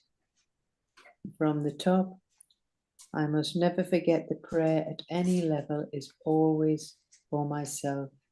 If I unite with anyone in prayer, I make them part of me. The enemy is me, as is my true self. Yeah. Therefore, good night. Yeah. I can only choose for myself. I pray truly for my enemies. You skipped a line. Therefore, before it can become innocent. Sorry. Yeah. Therefore, before it can become innocent, prayer becomes a choice. I do not choose for another. I can only choose for myself. I pray truly for my enemies, for herein lies my own awakening. I let go of my belief in their sins, and I will indeed be released. So it's just saying that, we pray for our enemies, then this is this is where our awakening lies. And if I let go of any belief in sins, I will indeed be released. So we're doing it for ourselves, really. So at any level, it's always for the self. Yeah. And it obviously... Forgive them for your sins. Well, what does that mean? The original is forgive them for your sins. I let go of my belief in their sins, and I will indeed be released. Because if I don't believe that they are sinful and guilty, then I don't believe that I am sinful and guilty. That's how it works. So the grace I extend to them is the grace I give myself. As I give, I receive. And so he's saying that the greatest way of transforming your mind and freeing yourself is through the perception of your brothers, your companions. You can truly forgive them, i.e., let go of your belief in their apparent sins, then you let go of that belief in your own mind. And by that standard, then, your own standard of judgment, you are released because you no longer believe in that thought system of sin and guilt and punishment and fear and attack and so on, because you've released it in your mind through your correct perception of the other person. So that's why forgiveness of others is the key to awakening to your own true self. And that's the whole message of the Course. He's saying, well, actually, all of your interactions with other people give you this opportunity because you will be tempted to perceive them as enemies or not friends or just whatever. And actually, all of that is just your own false belief in the ego playing out. So let go of that, forgive them, in other words, and you forgive yourself. You let go of your belief in their sins and their guilt, and you let go of it in yourself as well. Because as you believe others are, so you must believe yourself. You can't go, oh, well, everyone else is sinful and evil and guilty, and I am pure and holy and uncontaminated, because just the fact that you see them as sinful means that you're not pure and holy and uncontaminated. You have sin in your mind. You perceive it in others. So that idea is still very much in your mind. And of course, you can't help but apply it to yourself. That becomes your reality. You see how important it is to get this right with relationships, because it's a release. You're releasing yourself through the forgiveness of others, which most people don't understand. They're like, well, how can I forgive this person? What they've done is awful, horrible, unforgivable. How can I forgive them? Because you're going to realize that person is just your own ego. It's your own projection. So when you forgive them, i.e., let go of your belief in that which they did and that which they seem to be, you let go of that egoic construct in your own mind, and you free yourself from it. And then you awaken to who you really are. So you must do it for your own awakening, for your own best interest. You must forgive them. So it's enlightened self-interest. You're not doing it because you're so holy and pure and you're just doing it for them. You're doing it for yourself. You're doing it to free yourself. There's, enlightened self-interest. Yes, they will receive a benefit because you've let that go, and that offers them the opportunity to find their own true self. But you're doing it primarily for yourself. So you forgive your enemies not for them, but for you. When you understand this, then you must forgive them, even if it's tough. I must arrive at a place where I have let that go in my mind, and I no longer hold on to the grievance and resentment, because then I'm in the prison of the ego, and I'm in a hellish reality, which I don't want. When I let go of my belief in what they did and my judgment of them, then I free my mind to accept the truth of who I am, and I can accept then the state of love and peace and joy back into my mind, which is freedom, a little glimpse of heaven. Okay, so that's why relationships are so important in the Course, and why he continuously tells us you must forgive your brothers. As you forgive them, so you forgive yourself. And as you judge them, so you judge and condemn yourself. Yeah.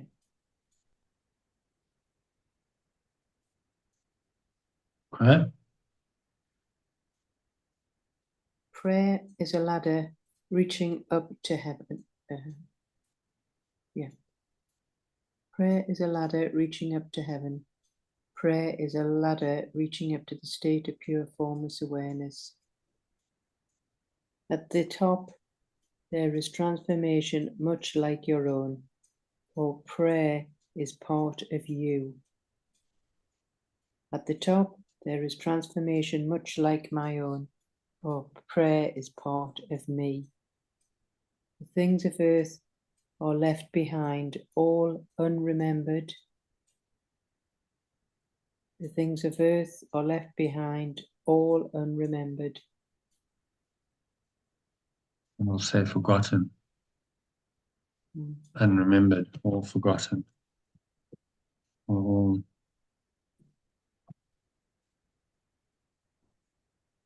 all let go of, and things of earth are left behind, all forgotten. There is no asking. There is no asking, for there is no lack. There is no asking, for there is no lack. Identifying Christ is fully recognized as set forever, beyond all change and incorruptible. I recognize my identity as my true self as set forever, beyond all change and incorruptible.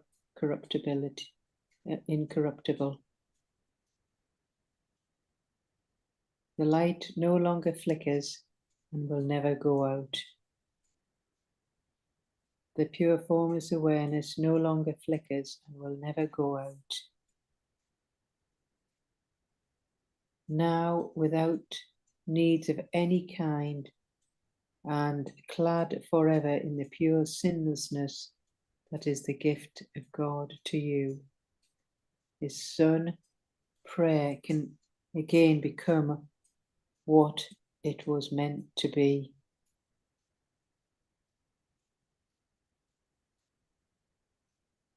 Now, without needs of any kind, and clad forever in the pure innocence that is the gift of perfect love to me, its extension, prayer, can again become what it was meant to be.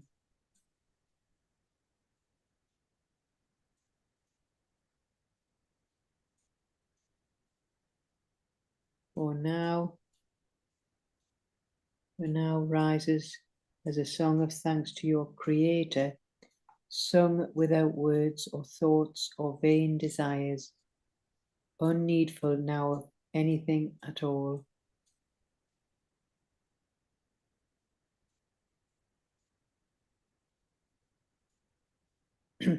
For now it rises as a song of thanks to my source, sung without words, thoughts or vain desires, and not needing anything at all. So it extends as it was meant to do. And pure formless awareness of perfect love, so it extends as it was meant to. And for this giving, God Himself gives thanks. And pure formless awareness of perfect love itself gives thanks for this giving. From the top, prayer is a ladder reaching up to the state of pure formless awareness. At the top there is transformation much like my own, for prayer is part of me. The things of earth are left behind, all forgotten. There is no asking, for there is no lack. I recognize my identity in my true self as set forever, beyond all change and incorruptible. The pure formless awareness no longer flickers and will never go out. Now, without needs of any kind and clad forever in the pure innocence that is the gift of perfect love to me, its extension, prayer, can again become what it was meant to be. For now it rises as a song of thanks to my source, sung without words, thought or vain desires, and not needing anything at all. So it extends as it was meant to, and pure formless awareness of perfect love itself gives thanks for this giving. So it's about the prayer being a ladder to reach to this state of pure form awareness. And then at the top, this is where the transformation is. And we become one, really. All of the things of the earth are forgotten and left behind. There's no need to ask because there's no lack. We now recognize our identity as true self, and it's set forever, unchangeable. And it no longer flickers, and it will never go out without any needs of any kind. It becomes what it was meant to be. So it's a song of thanks to our source, but without words and thoughts and vain desires. So we extend it as it's meant to be. And it then gives us thanks for this giving. Pure formless awareness of perfect love.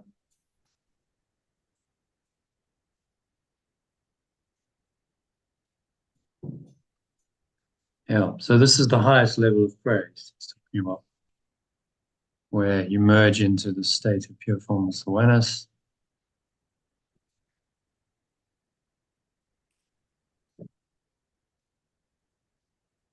Pure formless awareness no longer, maybe instead of flickers, we'll say wavers, and will never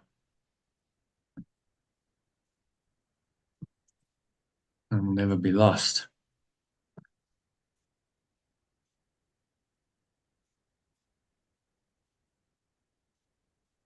Prayer can again become what it was meant to be. For now it rises as a song of thanks to my source, sung without words, thoughts, or vain desires, and not needing anything at all. So it extends as it was meant to. Pure formless awareness of perfect love itself gives thanks for this given. So prayer is really the ultimate, the highest form of prayer is communion, becoming one with our source, merging with pure formless awareness of perfect love.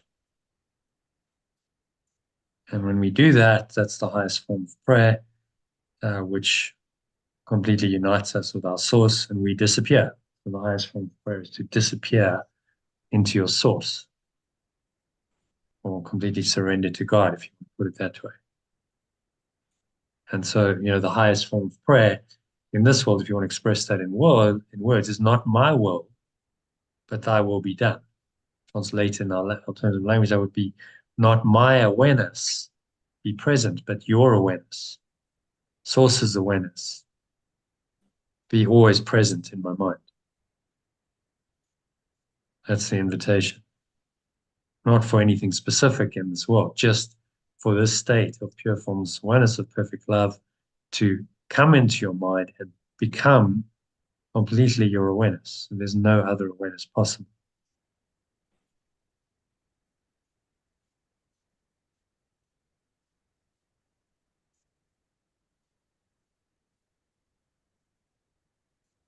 Okay? So that's the highest form of prayer, top of the ladder. Happy with that, Lynn? Yep, yeah. Mm-hmm. Yeah.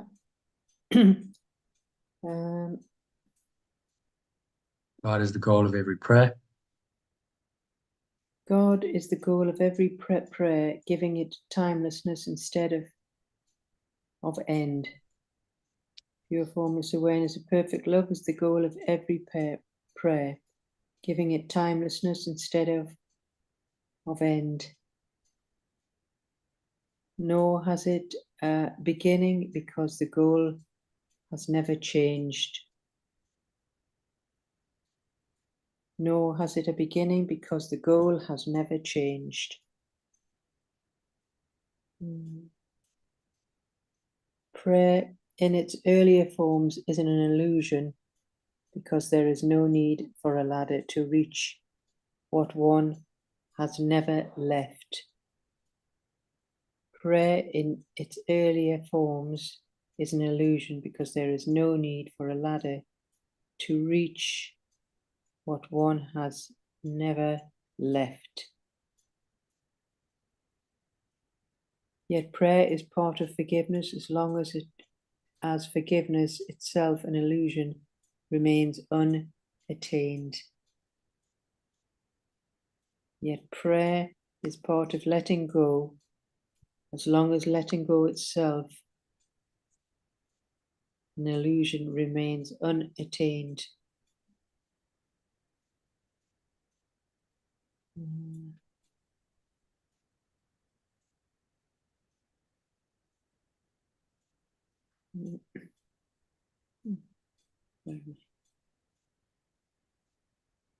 Yeah. Number 5. Prayer is tied up with learning. Oh yeah. Prayer is tied up with learning until the goal of learning has been reached. And Prayer is tied up with learning until the goal of learning has been reached. Can't see. Yeah, there we go. And then all things will be number 6. And then all things will be transformed together and returned unblemished into the mind of God.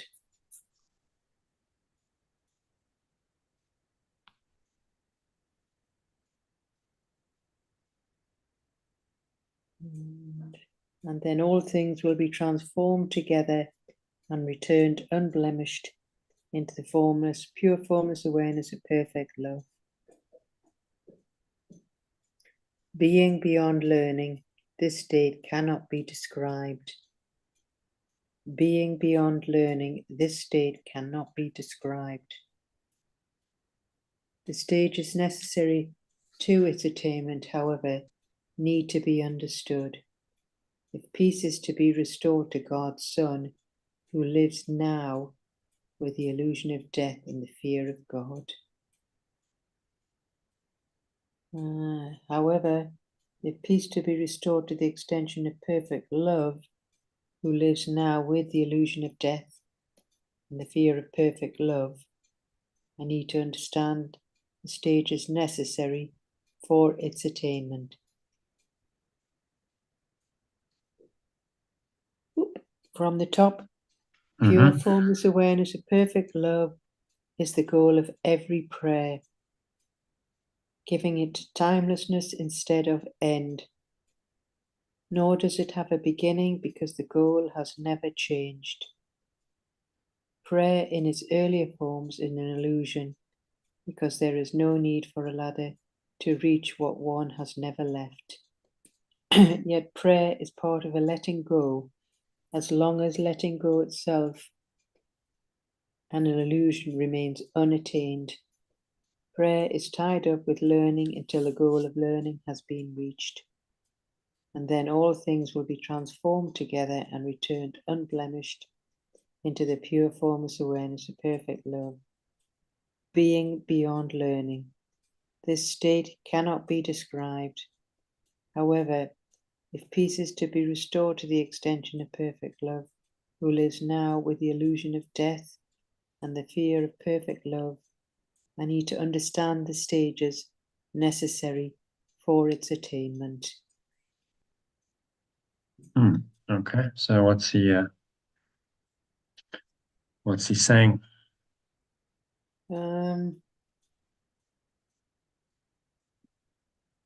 Well, perfect love is the goal of every prayer, giving it a timelessness instead of an end.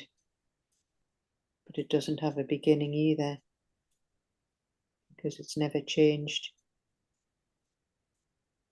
So prayer in its earlier forms is an illusion, and there's no need for a ladder, because it's never left. But prayer is part of letting go, as long as letting go itself, an illusion, remains unattained.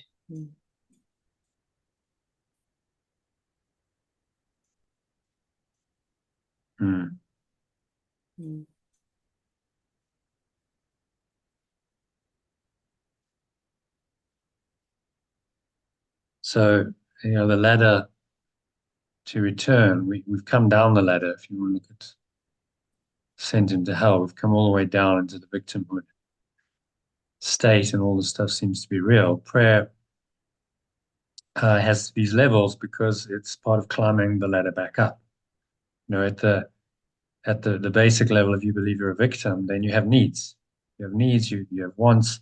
So you might pray to God or universe and say, well, help me in my need. So that's where you start. A higher form of prayer might be once you've let go of that, some of the needs and the desires, and you realize really this is about becoming a better person. It's not about, what my ego wants on the level of form, material needs, or any other needs as I define them. It's about, I pray to be more honest. I pray to be a better person, a better, often it happens in a certain context, a better partner, husband, father, better boss, better employee. And so that's a truer prayer. You're getting a bit closer to, what reality is, which lies within your mind. But it's still coming out of a sense of, well, I'm actually not quite good enough. I'm not there yet, but, I desire to be better. And then there's, the prayer of oneness. The top, there's a transformation, very much like my own, for prayer is part of me. So at the very top of this tree, the true prayer simply lets go of any belief in the ego. It says, no, I'm not the ego. I'm not a separate self. None of this really exists. Actually, I'm only pure formless awareness of perfect love. And I pray for and accept that simultaneously. So true prayer is an acceptance of this pure formless awareness of perfect love back into your mind, which is nothing different from what we've been studying all along.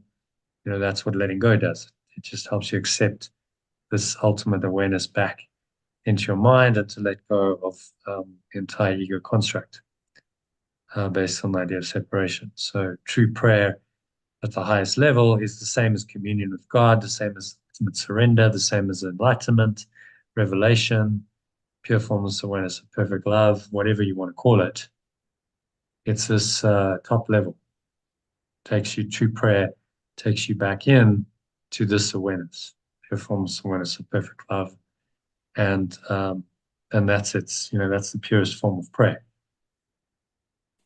So then is it really prayer, or is it just merging with your source, becoming one with the divine, surrendering to God? And it's all 6 of one and a half a dozen of another.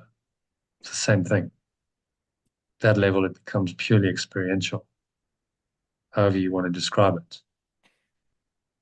Now, does that make sense? Yes, it does. Yeah.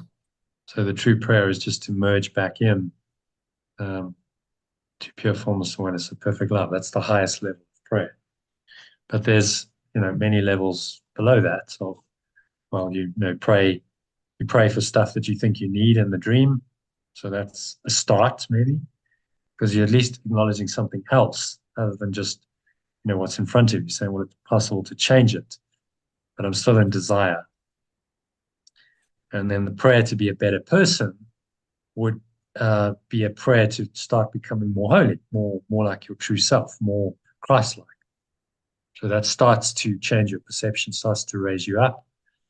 The prayer for your enemies, and the prayer to when you pray for your enemies and you say, these enemies are not really enemies, you are really connecting with your true self. You're saying, my prayer is just to be who I really am and to see them as they really are. So now, that prayer is a very high prayer because you uniting with your true self and identifying yourself as that and nothing else. And then you invite pure formless awareness of perfect love to come back into your mind, which is the ultimate level of prayer, where you simply experience that as your reality. And so, you can see it's the same structure, isn't it? It's the same ascension through these levels, just explained through the lens of prayer. Yeah. To give it to us from a different perspective. But it's actually all the same, and nothing's really, different. You just call it prayer, and the reason he uses prayer is because a lot of people still believe in prayer, and there's various versions of prayer. So it becomes a teaching device to say, okay, well, let's look at this whole thing from the lens of prayer, which is what the Song of Prayer Supplement is all about, and it gives us another perspective, another way of understanding this journey from being completely trapped in the ego in time and space to freeing our minds, identifying with the true self, and then finally even letting that go and merging back into pure formless awareness of perfect love, our source. And that, there are these steps and these levels in that, and he's just explained those levels in terms of prayer, which is quite clever. So does that all make sense? Mm-hmm. Yeah. Yeah. Okay. So there's an executive summary. It's a few paragraphs. You want to read that. Just a quick commentary on each one, and then we'll do meditation to end the session. Prayer transcends mere form and grows with my learning, eventually becoming a seamless communication with the pure formless awareness of perfect love. Initially, prayer might not directly appeal to this pure formless awareness or involve belief in it, often stemming from feelings of scarcity and lack. As an extension of perfect love, I recognize that if I am certain of my identity, I would not engage in these lower forms of prayer, which are driven by feelings of inadequacy and weakness. Yet this form of prayer is unavoidable when I am uncertain of my identity. Prayer is constant in my life. I establish what I want through it. So it's just different levels. It transcends form into this formlessness. And we do need to go through the levels. So yet, the form of prayer is unavoidable. But, we're uncertain of our identity, so we need to start from somewhere to get the process moving.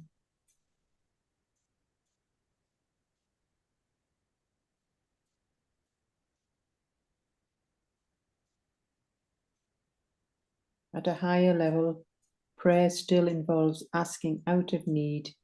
It might address pure formless awareness of perfect love with belief, albeit without full understanding. My sense of identification with this awareness can be unstable, often clouded by deep-rooted sense of sin. In this state, I might pray for worldly things or for virtues like honesty, goodness, and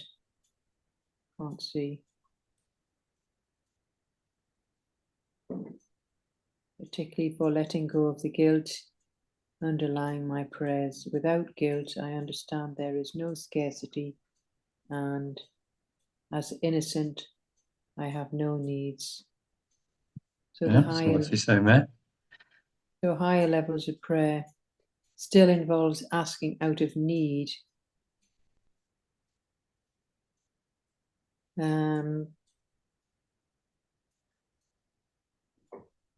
But our sense of identification with this inner awareness can be unstable, often clouded by deep-rooted sense of sin.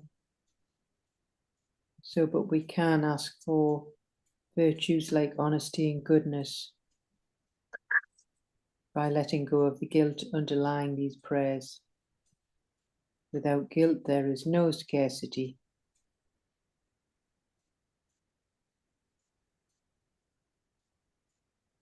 Yeah, if I can accept I'm wholly innocent, i.e. guiltless, sinless, I will have no needs.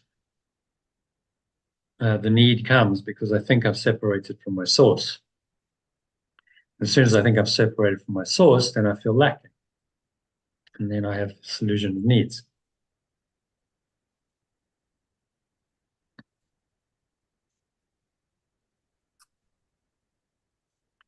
So he's saying a higher level of prayer is to ask for virtues like honesty, goodness, and letting go of the guilt. Okay, so let me be honest, let me be good, let me let go of my guilt. So you're now starting to ask for things of the mind rather than just a form. So it's a level above the previous level, but it's still clouded by guilt. It's still from a sense of lack. You still have sin and guilt, and then you try to overcome it with prayer. Okay. Yeah.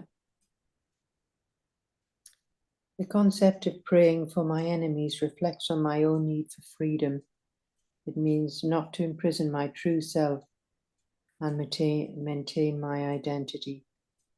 This kind of prayer symbolizes the unity of my true self and acknowledges its innocence.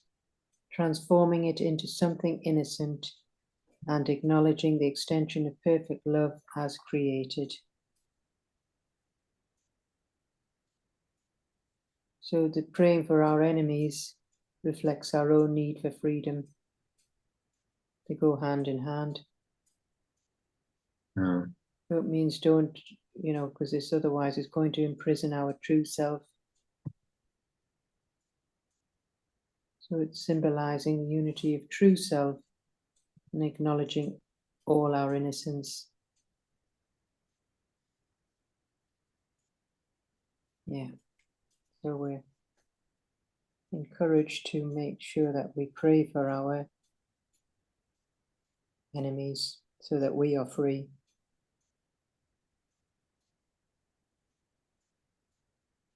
Yeah. So that's now getting to a much higher form of prayer. And you see how that unites you with the Christ, this Holy Trinity idea.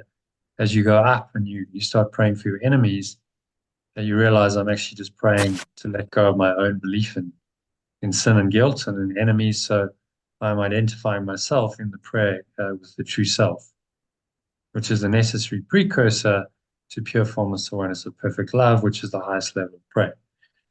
So you see this system, the Holy Trinity operating system, explained throughout the course, and in the supplement, here it is again. You can see it playing out in the levels of prayer. Okay. I do praying for my enemies.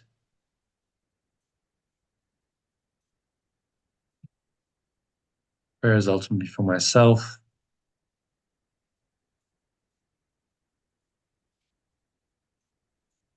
Can read that. Prayer, yeah. Prayer is a ladder to the state of pure formless awareness, leaving behind earth. You skipped one of them. Prayer is ultimately for myself. Where am I? I'm getting very tired now. I'm losing concentration. Yeah, nearly there. Just a couple more paragraphs. Prayer is ultimately for myself. I've highlighted it, at the top there.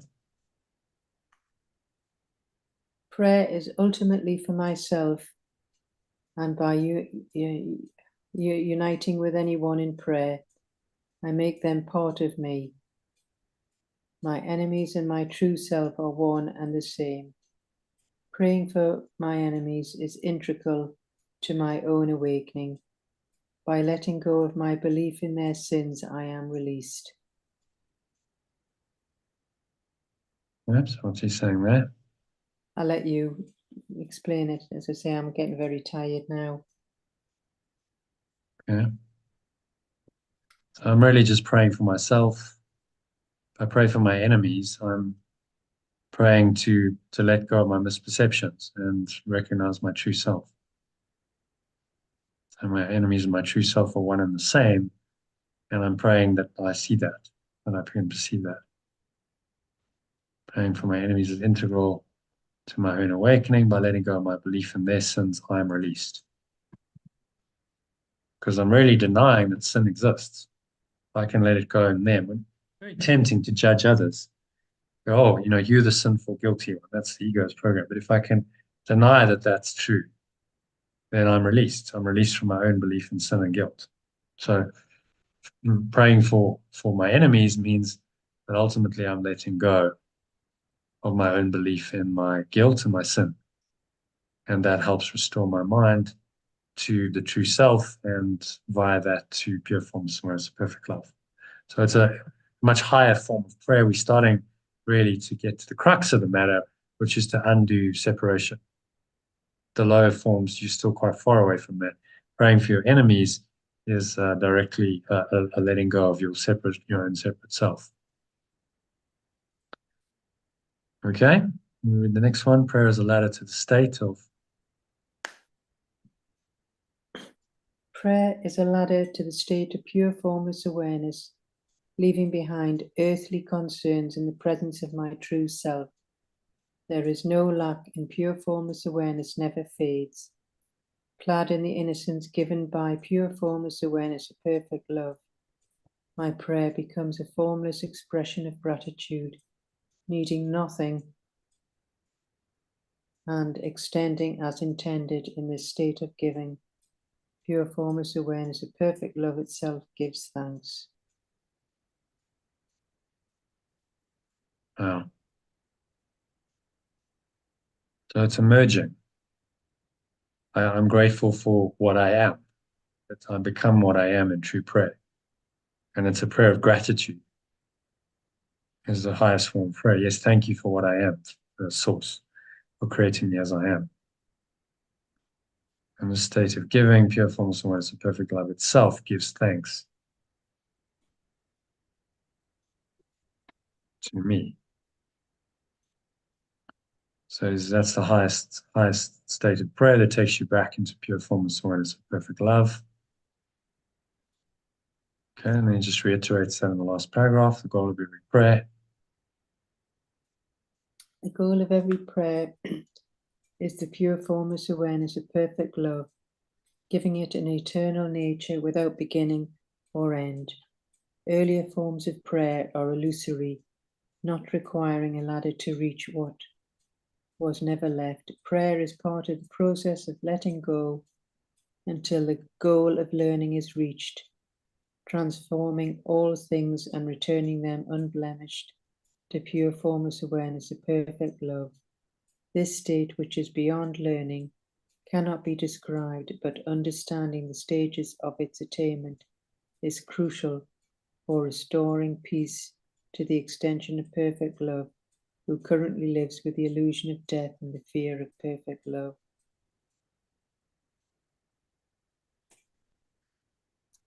Peace to me,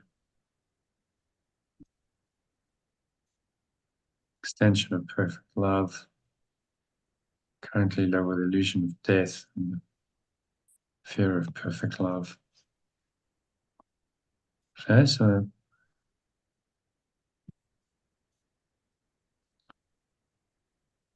what's he saying in that one? I'm just going to let you do it because I'm absolutely I'm going to drop off any minute.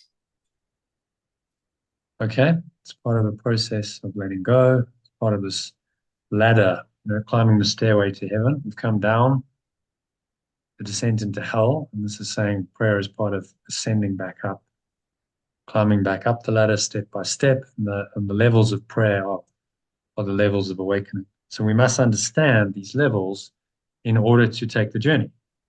It's like the hero's journey. You understand the stages of it so that you can take the journey and you understand what's going on. So he's just saying that now in the context of prayer. And ultimately, we get to a state beyond learning, which cannot really be described. But understanding the stages of getting there, if you want to get to the top of the staircase or the top of the mountain, you have to know the way, don't you? You're not just going to get there. You have to climb the staircase or you have to climb the mountain. You need a way. So that's important then to understand that way. That's what he's saying. So let's understand the steps and the stages. And if you're at a lower stage, understand, okay, what's the next stage?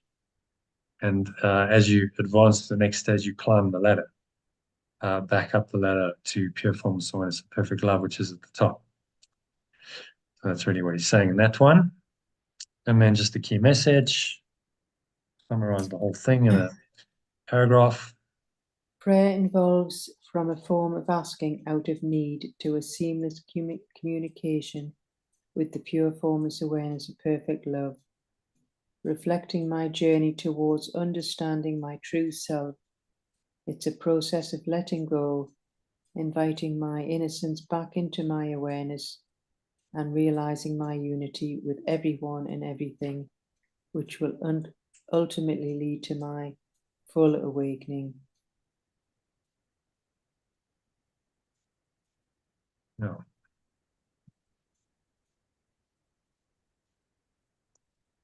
So we evolve from asking out of need to a seamless communication. It's, a to a merging, to merging pure formless awareness with perfect love.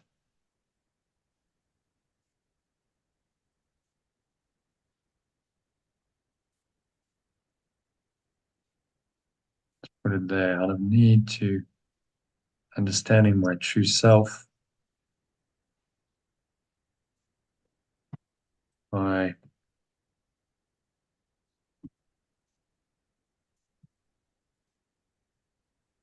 letting go of my belief in enemies.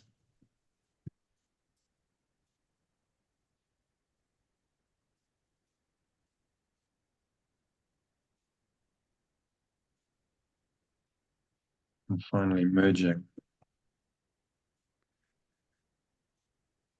pure formless awareness of perfect love. This is a process of letting go, inviting my ends back into my awareness. Say systematically. Realizing my unity with everyone and everything, which will ultimately lead to my full awakening.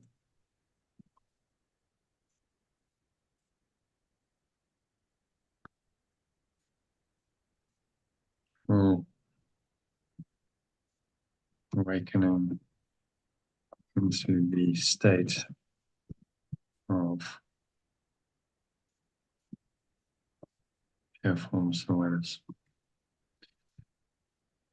Yeah, okay. So you got that, Elaine. It's just another way of framing the journey, the hero's journey. Whereas there's different levels on that journey. Ultimately leads us back to the same state. Heaven, state of pure formless awareness. That is our true nature. Prayer leads there, as does every other spiritual practice, whatever you want to call it. In the end, it all merges into that one final state of pure formless awareness, which is our true nature and home. And if you look at it through the lens of prayer, there's just these levels in that state, in the stages in the awakening that look like different forms of prayer, which is explained. So that from the asking, prayer out of asking, a sense of lack, to praying to be a better person and understand my true self, and then finally praying, the final highest form of prayer is merging with pure formless awareness, perfect love.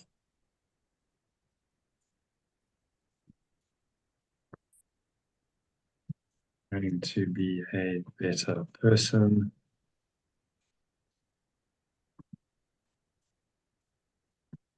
Understanding my true self, letting go of my belief in my enemies.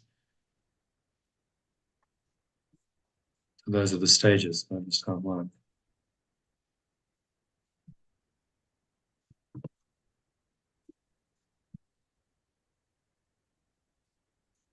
All right. So do you want to do a meditation, or you want to call it Yeah, do you mind if I'm just going good to, night? going to just drop off now. Yeah. Literally. Yeah. Yeah, no, Yeah. well, yeah, I'll probably go upstairs and then I'll be wide awake, but never mind. Such is life. But yeah, no, yeah, not concentrating as well. So if you don't mind, I'm just going to drop off. Well, the meditation is just a pre-bed. It's a prep for bed, really. Just kind of. Yeah, I was actually just going to have a little bit of fresh air, actually. I just feel a bit foggy, so I'm going to get a bit of fresh air. Okay. Yeah. Alrighty. So yeah, thank you, and I'll see you Yes. tomorrow. So we do Yeah. tomorrow. Tomorrow I've got on. Could do afternoon or an evening session. Maybe evening. Maybe Evening. tomorrow Yeah, evening. it's going to be at 6 o'clock. Yeah, or whatever. Yeah, Yeah. whichever. Yeah. Yeah. 6 is good for me. Yeah. Okay. See you That's tomorrow. great. See you tomorrow. Thanks, Jono. All right. Namaste. Good night. Let's stay then. Bye. Bye. Bye for now. Okay, so that's a wrap for today. Thank you to Elaine for joining. Good session as always. The teaching on prayer, just different levels of prayer, ultimately lead you to the same outcome, which is pure formless awareness of perfect love, or heaven. So if you enjoyed this session, then I invite you to join us for our next masterclass happening this Sunday, every Sunday, go to theaolg.com. That's THEAOLG.com to find out more and sign up. It's a free masterclass. I talk about how this program, the Awesome Letting Go course and program, which we're starting again next month, can really help you to transform your mind, your heart, transform your life. Any brokenness, any difficulty, any challenges and problems can be let go of, and you can find yourself, the true self, Christ that you really are. It's a very profound healing process. So, join me for the free masterclass to find out more. You can also sign up to receive some Telegram messages I send every day with the inspirational quote I shared up front and the material I shared along with it, and the lesson and a short meditation on the lesson. We'll get all that free via Telegram. So go to lifebuild.com, lifebuild.com to do that. And finally, if you're not already a subscriber to the channel and you enjoyed this, then hit the subscribe button, subscribe, and whenever I go live, which is 6 days a week, you'll be notified by YouTube that is the case. So you can join the live sessions, or you can jump in and get the recordings later on. So do that and join me in the masterclass. And I look forward to meeting you on the inside. Namaste, which means the true self in me acknowledges and honors that same true self, Christ, in you. Peace be with you.